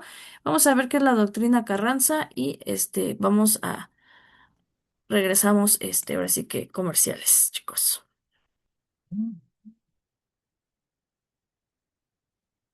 ¿Cómo está en este momento la política exterior de México? Del año 2022 a lo que lleva el 2023, México ha sido protagonista de diversos momentos que lo han marcado en materia de política exterior, en los cuales resaltan su pausa con las relaciones diplomáticas entre España y México, su inminente fracaso en la cumbre de Alianza del Pacífico, la visita a la Casa Blanca y la neutralidad que ha mostrado en cuanto al conflicto de Rusia y Ucrania. Y quisiera recordarles los principios o las directrices de la doctrina Carranza, las cuales establece que ningún país debe intervenir en asuntos interiores de otro Estado, que todos los países son soberanos y deben ser iguales y respetar mutua y escrupulosamente las instituciones, las leyes y la soberanía, que todos deben someterse estrictamente y sin excepciones al principio de no intervención y al derecho internacional, y que todos los individuos deben pretender estar en una situación de igualdad, en la cual pues ningún individuo debe pretender una situación mejor o un poquito más de aquellos ciudadanos en el país donde van a establecerse, y tampoco hacer de tu condición de extranjero un privilegio, que nacionales y extranjeros debemos ser iguales ante la soberanía del país en que nos encontramos y que las legislaciones deben ser uniformes e iguales en lo posible. Ok, eso es lo que nos establece la doctrina Carranza en pocas palabras, las cuales vamos a ver más a detalle en la siguiente clase, pero vamos a ver qué está pasando, ¿no? We hit them with the fires. They kill every suit on the planet.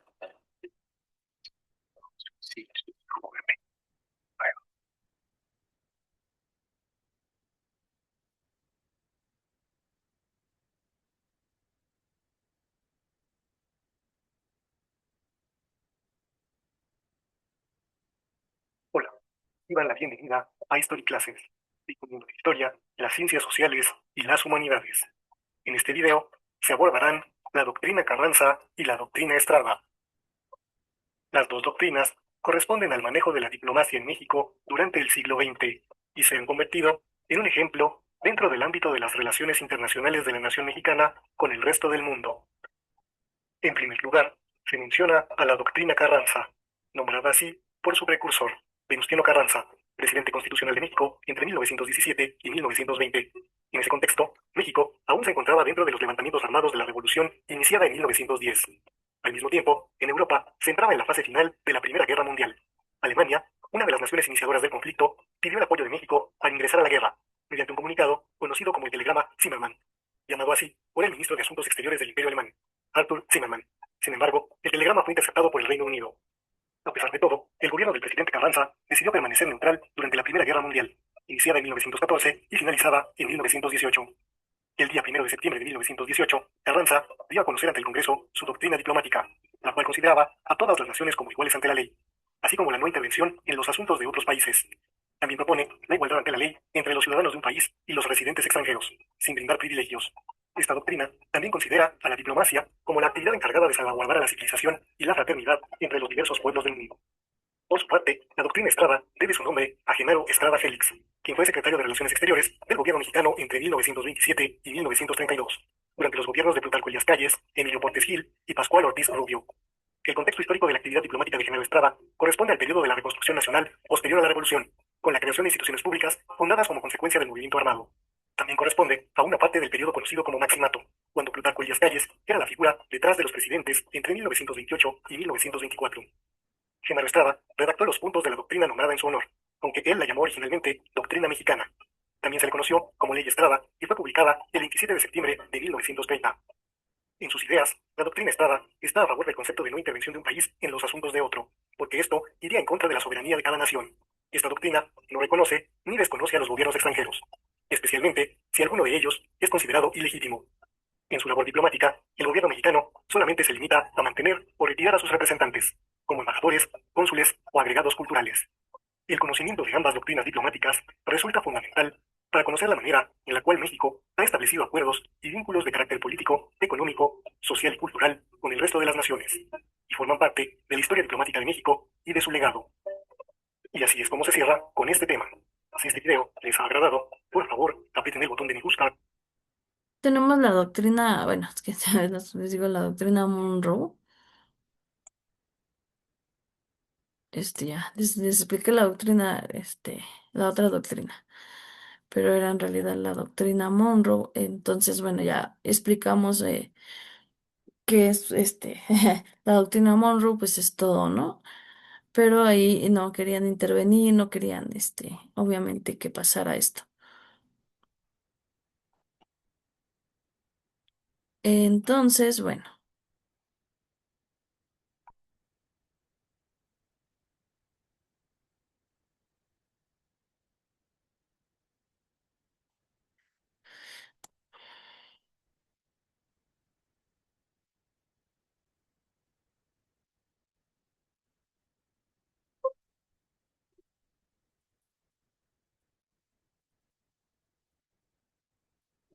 La doctrina Monroe. El quinto presidente de los Estados Unidos de América, James Monroe, propone que cualquier intervención de los europeos en América sería vista como un acto de agresión que requería intervención de los Estados Unidos.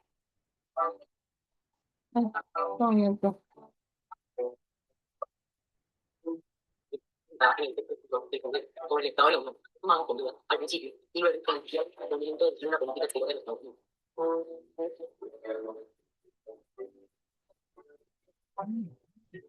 La doctrina fue concebida por los autores, en especial John Quincy Adams, como una proclamación de los Estados Unidos de su oposición al colonialismo en respuesta a la amenaza que suponía la restauración con las tropas y las batallas tras el gobierno napoleónico.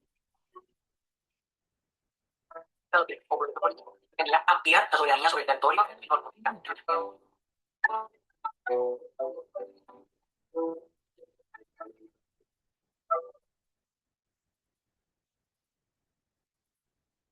En sí, pues, entre comillas, la protección de todos, etcétera, ¿no? Vemos ahora un poquito también de quién era Isidro Fabela, ¿no? ¿Qué estaba pasando aquí en los principios, en los tiempos de la crisis? En 1936 llega Isidro Fabela como representante de México ante la Sociedad de Naciones, pero la Sociedad de Naciones ya atravesaba crisis severas, no pudo actuar ante Manchuria en 1931 y Alemania y Japón se retiraron en 1933. Los años de Fabela estuvieron llenos de tensión por el rearme alemán y la inminencia de la Segunda Guerra Mundial. Entre sus actuaciones destacadas están las protestas ante el anexo a Australia por Alemania nazi, Anschluss en 1938, apoyo de México a refugiados españoles durante la Guerra Civil. Vemos el caso más dramático que es la invasión de Italia a Etiopía. La Asamblea condena, pero las medidas no se aplican por retra- retractación de potencias. Se pensó expulsar a Etiopía. Fabela lo impidió, defendiendo su derecho a permanecer y Haile Selassie visitó México para agradecer. Aquí se ve el patrón México defendiendo principios aun cuando las potencias vacilan, ¿no? Entonces esto es lo que destaca de Fabela. También tenemos que en 1936 en Ginebra el mundo se está cayendo a pedazos y vamos al tiempo de Hitler que está armado a Alemania, está armando a Alemania, Japón está invadiendo China y las grandes potencias tienen miedo. La Sociedad de Naciones está paralizada, pero México, representado por Favela, decide que no se va a quedar callado. Ahí es donde vemos el patrón oro de México, defender los principios cuando todos los demás se acobardan. Los escenarios de la crisis, la Sociedad de Naciones era un desorden. Alemania y Japón, como ya vimos, ya se habían salido del club para hacer lo que quisieran. Fabela llega a un lugar donde nadie quería cumplir las reglas, pero él decide usarlas como escudo. los tres momentos de gloria de Fabela. Vemos contra el nazismo en 1938, cuando Hitler se anexa a Austria, en el que les mencioné hace rato, el Anschluss. Casi nadie protestó. México fue el único país que presentó una protesta formal ante la Sociedad de Naciones. Por eso hoy existe una plaza en Viena que se llama México Platz, ¿no? Es un ejemplo. La guerra civil española, mientras otros países miraban hacia otro lado, México apoyó a la República y abrió las puertas a miles de refugiados. Fabela defendió que ayudar a las víctimas de la guerra era un deber moral. Y otra situación, el drama de Etiopía. Italia con Mussolini invadió Etiopía. Las potencias querían expulsar a Etiopía de la Sociedad de Naciones para llevarse bien con el dictador italiano. Fabela se plantó firme y dijo que no. Defendió el derecho de Etiopía a existir y ser parte del mundo. Por esto, años después, el emperador Haile Selassie vino a México para darles las gracias, en resumen, ¿no? ¿Qué nos enseña esto hoy? Que México no defiende países, defiende principios. No importa si el enemigo es una potencia militar, si se rompe la ley internacional, México levanta la mano. Eso es lo que nos da el prestigio que mencionábamos antes, ¿no? Entonces, bueno, unos videos que les recomiendo para ver, entender Isidro Favela, es Isidro Favela, el diplomático que enfrentó a dictadores, ¿no? Esto es una recomendación y vámonos a la siguiente parte. En 1945, la ONU, en continuidad con innovaciones, la Sociedad de Naciones falló en 1939 e inició la Segunda Guerra Mundial. Tras la victoria aliada, se reconstruye el orden internacional y nace la ONU en 1945. A diferencia de 1919, México sí fue invitado a las negociaciones como aliado. Ezequiel Padilla presentó observaciones mexicanas a la Carta. Se destacan principios impulsados por México, como son los derechos del hombre. Vemos algunas cosas, ¿no?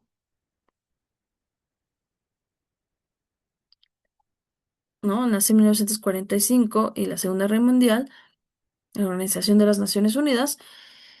Y bueno, Ezequiel Padilla presentó observaciones mexicanas a la Carta. Se destacan principios impulsados por México: derechos del hombre, igualdad entre estados, universalidad, autodeterminación, no intervención, aceptación de limitaciones a soberanía cuando peligra la paz y la seguridad internacional, propuesta, Asamblea General y Consejo de Seguridad con atribuciones similares sin miembros permanentes, objetivos mexicanos al construir la ONU, asegurar el espacio para potencias pequeñas, tener un foro para promover intereses y defenderse, mejorar vínculos con otros países y ser el medio para solucionar conflictos y preservar la paz.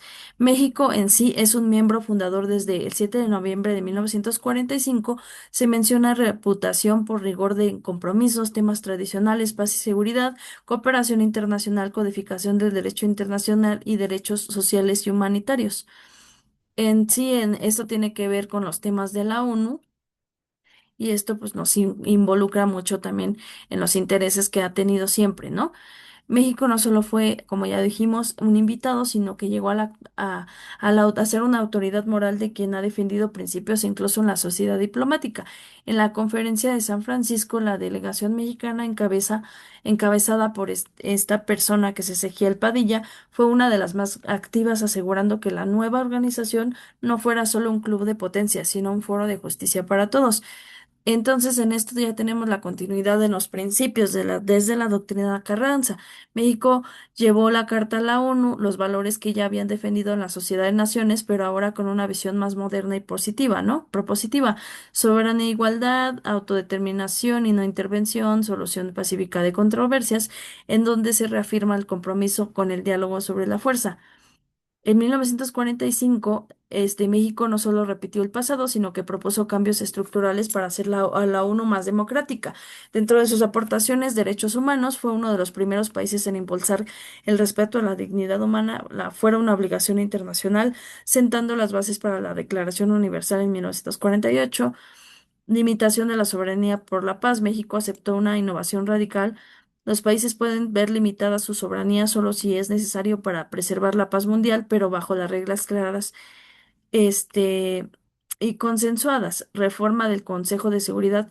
México propuso originalmente que la Asamblea General tuviera tanto poder como Consejo de Seguridad y se opuso a los asientos permanentes, buscando que la ONU no fuera dominada por otros pocos, ¿no?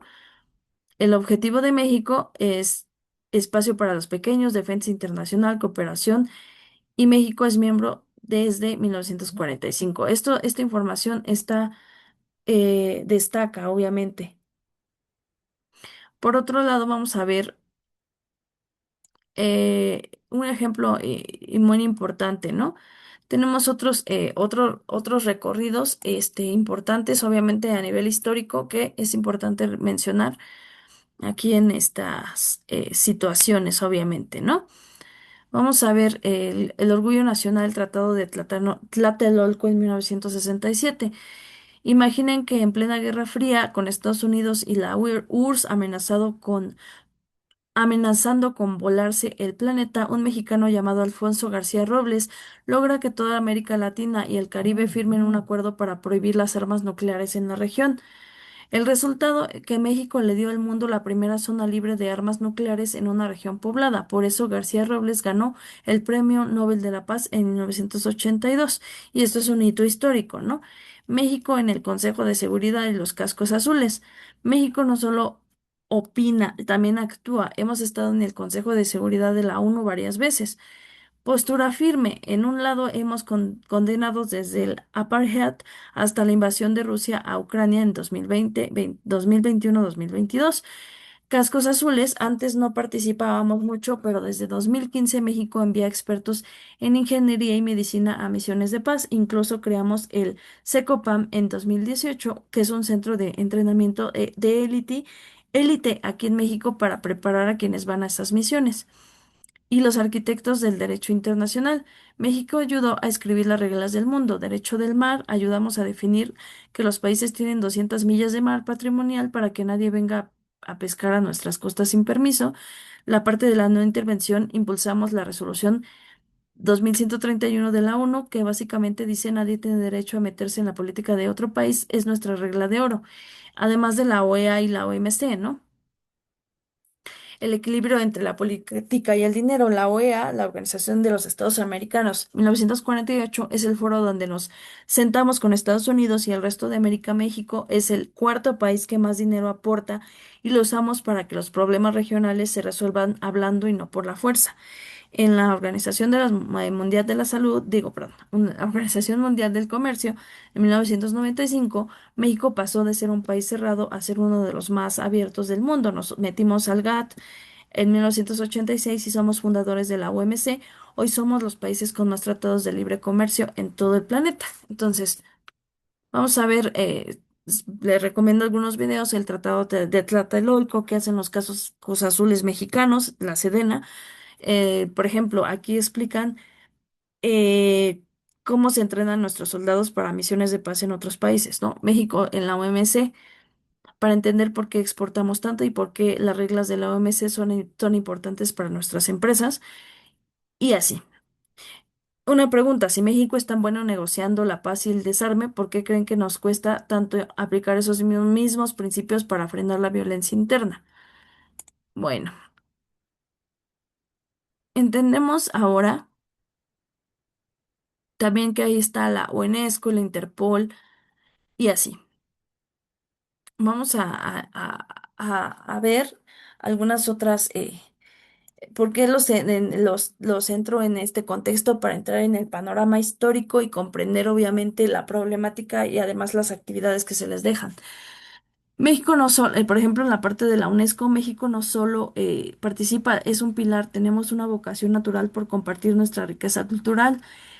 México es aliado de la UNESCO desde el inicio. México se unió en 1946 y fue el primero en el mundo en instituir una delegación permanente ante la organización.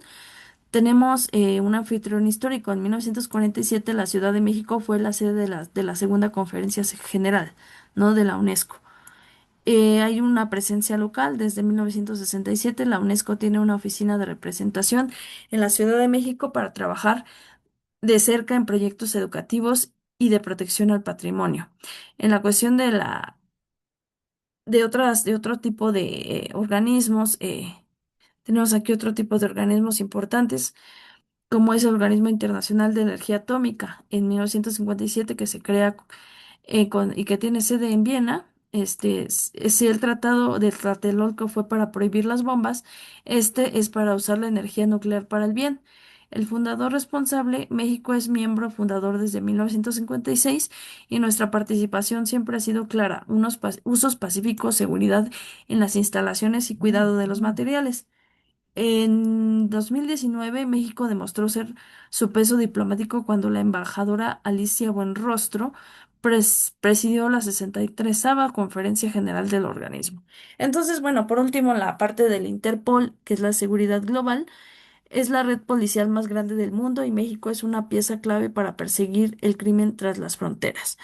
Vigilancia activa. México se incorporó en 1955, justo un año antes de que la organización tomara formalmente el nombre de Interpol en 1956.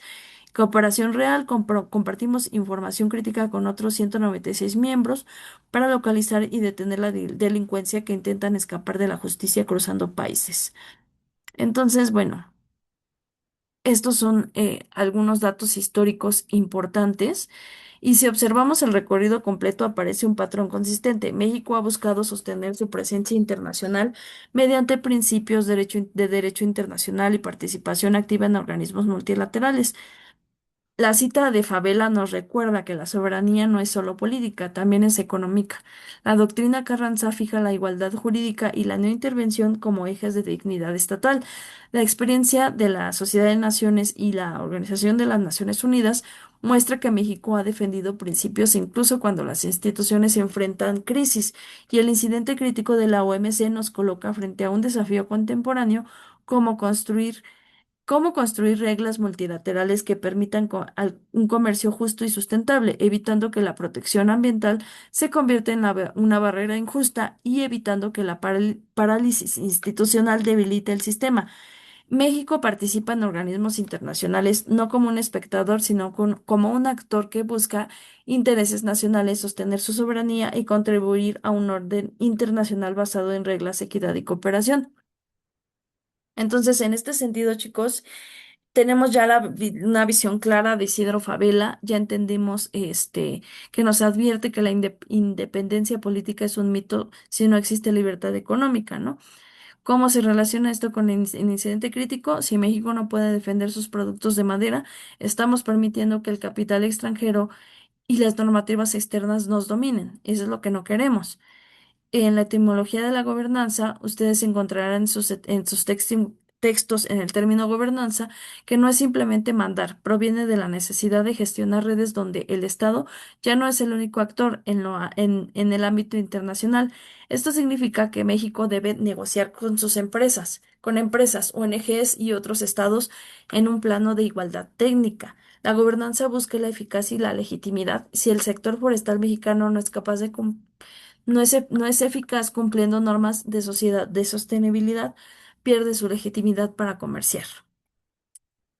Entonces ya vimos la doctrina Carranza, para entender el presente debemos mirar el pasado, ¿no? El contenido nuclear nos habla de dos pilares fundamentales que todos ustedes deben tener en la mente, ¿no? La famosa doctrina Carranza, también está la doctrina Estrada, que ya la mencionamos, y la evolución de nuestras doctrinas, ¿no? Entonces, bueno, ya vimos también por qué nos importa tanto la arquitectura y la crisis de las parálisis, el GATT, la OMC, también la Organización Mundial del Comercio, ¿no? Entonces, bueno, estamos entendiendo poco a poco para qué nos sirve tanto contexto histórico. Esto es ¿cómo se dice? Un recuento ahorita histórico de esto que van a ver más adelante. En su tarea auténtica, chicos, van a ver el análisis de la FODA y un memorándum, ¿no? No se limiten a una tabla sencilla, ¿no? Eso es lo que les va a pedir la actividad. En el contenido nuclear vimos que México ingresó al GATT en 1986 y fue una oportunidad histórica que hoy es una fortaleza por nuestra red de tratados. Primero, lo recomendable es identificar que la parálisis del órgano de apelación es una amenaza directa. Y luego van a proponer el uso de tecnologías de trazabilidad como una fortaleza, como ya vimos en el video, interna del sector forestal. Luego, su memorándum debe sonar profesional. Por medio de la presente, se recomienda a la Secretaría de Economía la diversificación de mercados, por ejemplo. Foro de reforzamiento. Ahora vámonos al foro de reforzamiento que van a hacer un debate crítico. Aquí es donde deben demostrar que leyeron a Isidro Fabela. El foro les pregunta si las reglas internacionales limitan la soberanía. Algo sugerido, ¿no? La soberanía no se pierde, se ejerce al decidir participar en la OMC. Al aceptar reglas comunes, México gana el derecho de exigir que otros también las cumplan, protegiendo así nuestros productores ejidales de madera contra bloqueos arbitrarios. Y en la actividad integradora, que van a ser su parte final, que es su informe que vale 30% de la calificación, esta es la joya de la corona. Han analizado el incidente crítico durante todo el curso. Ahora, como expertos, le escriben a la doctora, a la directora de la UMC, y van a poner una estructura explicada, dando un contexto, ¿no? Van a explicar la importancia del sector forestal para México, del contenido nuclear, de la página 10, ¿no? El desarrollo. Usen el concepto de gobernanza para explicar que México está dispuesto a cooperar, pero que la parálisis del sistema de solución de diferencias está dañando a los pequeños productores. Solución. Ustedes propongan que la OMC cree un comité especial para productos forestales sustentables. Puede ser una posible solución. Y bueno, el incidente crítico forestal se refiere a la problemática donde la madera mexicana es rechazada o cuestionada en mercados internacionales debido a la falta de pruebas de origen legal o cumplimiento de estándares ambientales globales. La gobernanza ambiental es la gestión de los recursos naturales a través de la cooperación entre gobiernos, empresas y sociedad civil. No es una imposición, es un acuerdo de supervivencia mutua. La tragedia de los comunes. Teoría que explica de Garrett Hardin, teoría que explica que sin reglas de gobernanza el interés individual de explotar el bosque llevará a la destitución total del mismo, perjudicando a todos. Bueno, este documento es un mapa de navegación. Lean los textos nucleares, vean los videos que he seleccionado y recuerden que su trabajo como internacionalistas es el ser el puente entre las leyes de México y las exigencias de un mundo globalizado. Confío plenamente en su capacidad. Entonces, bueno, a lo largo de este módulo ya vimos qué es lo que pasó, y en la siguiente clase vamos a entender un poquito más nuestro propósito, nuestro marco conceptual, la parte del gobierno, la gobernabilidad, la gobernanza ambiental, la historia diplomática de México, que ya explicamos, la sociedad de naciones, la inserción económica al GATT, en la parte del incidente crítico, que vamos a ver qué es la OMC, ¿no? Ya entendemos, ¿no? Que es la única organización internacional que se ocupa de las normas que rigen el comercio entre los países, por eso nos importa tanto. La crisis de la OMC, la parálisis del órgano de apelación, el comercio de productos forestales, y así es, ¿vale? Entonces, entendemos que hay hay un contexto general clave aquí, ¿no? Y bueno, en la próxima clase vamos a entender bien qué es lo que está pasando y qué es lo que debemos comprender poco a poco con estos teóricos, qué es lo que deben entender ustedes sobre la organización, por qué está estancada la OMC, que bien, si bien ya lo vimos, entenderemos un poco mejor la tarea auténtica y las actividades que ya se les dejó, ¿no? Entonces, bueno, yo les encargo y les encomiendo mucho que se pongan pilas, que no terminen que no piensen que ya terminamos, no, tenemos que abordar a fondo todo esto hasta agotar todo el recurso, ¿vale? Bueno, chicos, miren, ahorita los voy a dejar, pero no quiero que se queden sin material. Ahorita, por ejemplo, vamos a revisar esta presentación que ya les preparé la vez pasada, ¿no? México y su participación en los organismos internacionales. Propósito, analizar la participación en las organizaciones intergubernamentales, identificar patrones de comportamiento en la política, aplicar análisis del caso práctico y los productos forestales. ¿no? ¿Cómo utiliza México los organismos internacionales para defender sus intereses nacionales y participar en la construcción de reglas globales? Esta pregunta orientará nuestro análisis a lo largo del módulo, explorando las estrategias diplomáticas, los mecanismos de negociación y los casos concretos donde México ha ejercido su influencia en el sistema internacional. Evaluación, ¿no? 40% tareas, foros y actividad integradora, chicos. Informe final dirigido a la directora sobre el caso MC, productos forestales, 5 a 7 cuartillas, ¿vale? Foros, 30% de participación con todas las condiciones y 40% las actividades prácticas, para que no se les olvide. Por otro lado, el gobierno, la gobernabilidad y la gobernanza. Son tres conceptos claves para entender cómo funcionan las relaciones entre estados, actores internacionales en la toma de decisiones globales.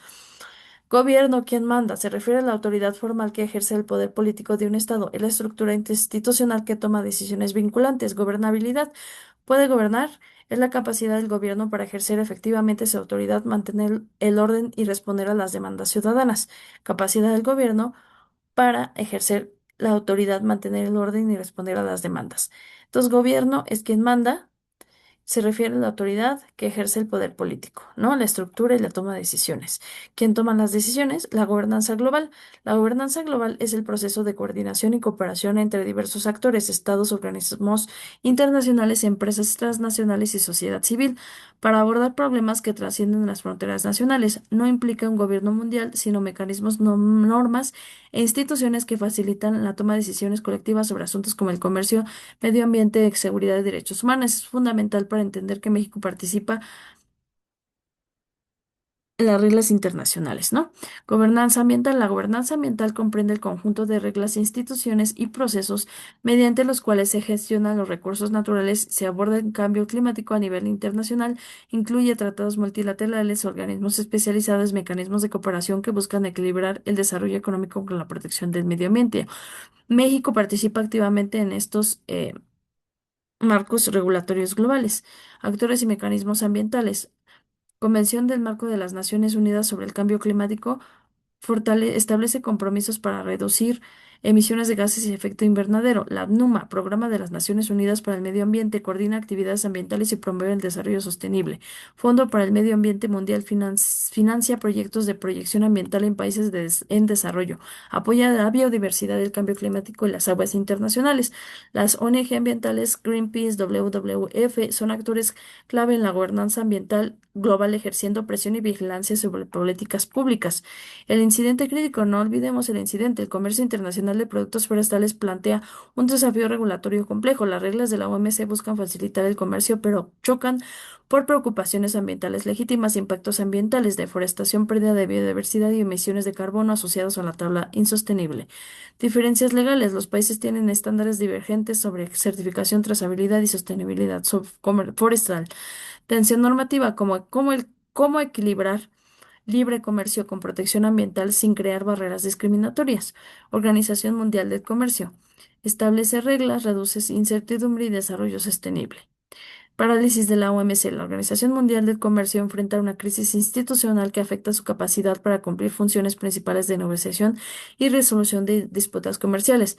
Negociación estancada. La ronda de la Doha, iniciada en 2001, permanece sin avances significativos. Los países no logran consensos en temas agrícolas, de acceso a mercados y desarrollo. Crisis de controversias. El sistema de solución de diferencias está paralizado por el bloqueo de nombramientos del órgano de apelación, dejando disputas sin resolución final. ¿Sale?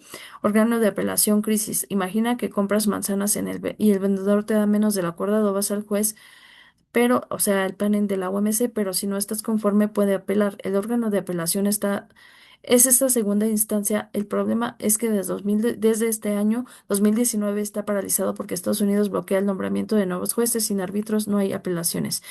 ¿Cuáles son las consecuencias? Este, Menos certeza jurídica para resolver disputas, los países no pueden recurrir a decisiones de controversia, se debilita el sistema multilateral y un mayor riesgo de medidas unilaterales. Barreras no arancelarias. Las barreras no arancelarias son requisitos técnicos que pueden convertirse en obstáculos del comercio internacional, por ejemplo, la certificación, estándares de calidad de origen que requieran auditorías costosas, etiqueta de información obligatoria sobre contenido, procedencia y sostenibilidad y la trazabilidad que ya vimos, sistemas para rastrear productos desde su origen hasta su consumidor. Estos requisitos pueden excluir a países en desarrollo cuando los costos de cumplimiento son prohibitivos, se aplican de manera desigual entre países, no existe asistencia técnica técnica para implementarlos. Deforestación, pérdida de biodiversidad, cambio climático, costos de cumplimiento, tensión de competitividad. ¿Qué beneficios ofrece la OMC para el comercio internacional y la resolución de disputas? ¿Qué factores causan la parálisis? ¿Qué alternativas serán aceptables? La sociedad de Naciones y la doctrina Carranza. La Sociedad de Naciones representó el primer intento en crear un organismo internacional para mantener la paz mundial. México, bajo la influencia de la doctrina, estableció principios fundamentales, como ya lo vimos, ¿no? Igualdad a todos los países sin importar el tamaño, soberanía, cada estado tiene derecho a determinar su propio destino, no intervención, ningún país puede intervenir en los asuntos internos de otro estado soberano, igualdad ante la ley, todos los estados están sujetos a las mismas normas del derecho internacional. México en la ONU en 1945, aquí ya vimos fundador de la ONU, fundador de la ONU en 1945, participando activamente desde su creación en la construcción del sistema multilateral, principios rectores, paz internacional, ejemplo, destacado Tratado de Tlatelolco, ¿no? Por eso los vimos ya los ejemplos, ya empezamos a ver más cosas importantes, ¿no? México en el GATT y la OMC, ingresó al GATT en 1986, fue miembro fundador de la OMC en 1995, objetivo negociar reglas comerciales favorables y defender los intereses económicos del sistema mundial. Justificación, leer cuidadosamente todos los materiales, responder a la pregunta, citar las APA, comentar manera constructiva y respetar la fecha límite. Cierre del módulo, toma tarea auténtica, PDF hasta 5 diapositivas con FODA, actividad integradora, informe de 5 a 7 cuartillas, alternativa 1, estándares mínimos con equivalencias, alternativa 2, trazabilidad con asistencia técnica y plazos, mecanismos. 3. Mecanismos transitorios de controversias. Glosario OIG, ONG, barrera arancelaria, trazabilidad, órgano de apelación, parálisis institucional. ¿Sale? Esto es lo que nos trae esta presentación, pero también tenemos aquí el gobierno, instituciones estatales, jerárquica, funcional, red horizontal. Tenemos aquí la gobernanza global, el debate, el de la ONU, ejercicio de autoridad política, económica, administrativa para manejar asuntos globales, una mejora de condiciones, un solo digital. Nos pregunta el debate, ¿es una mejora de condiciones o solo una legitimación del poder de los actores dominantes? La OMS es un espacio clave de gobernanza comercial. Gobernanza ambiental, ya tenemos aquí los recursos, entonces es importante checar, ¿no? Todo esto, qué está pasando, las barreras no arancelarias. Esto nos explica un poquito más a detalle la parte multilateral, ¿cierto? Los miembros, el acceso al multilateralismo, la doctrina Carranza. Nos explica los pilares México en la Sociedad de Naciones, las Naciones Unidas, la paz, la seguridad, la codificación, los tratados, la paz internacional, las doctrinas diplomáticas. ¿Sale?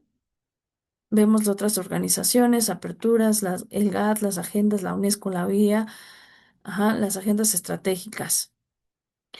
Foro México en la OMC,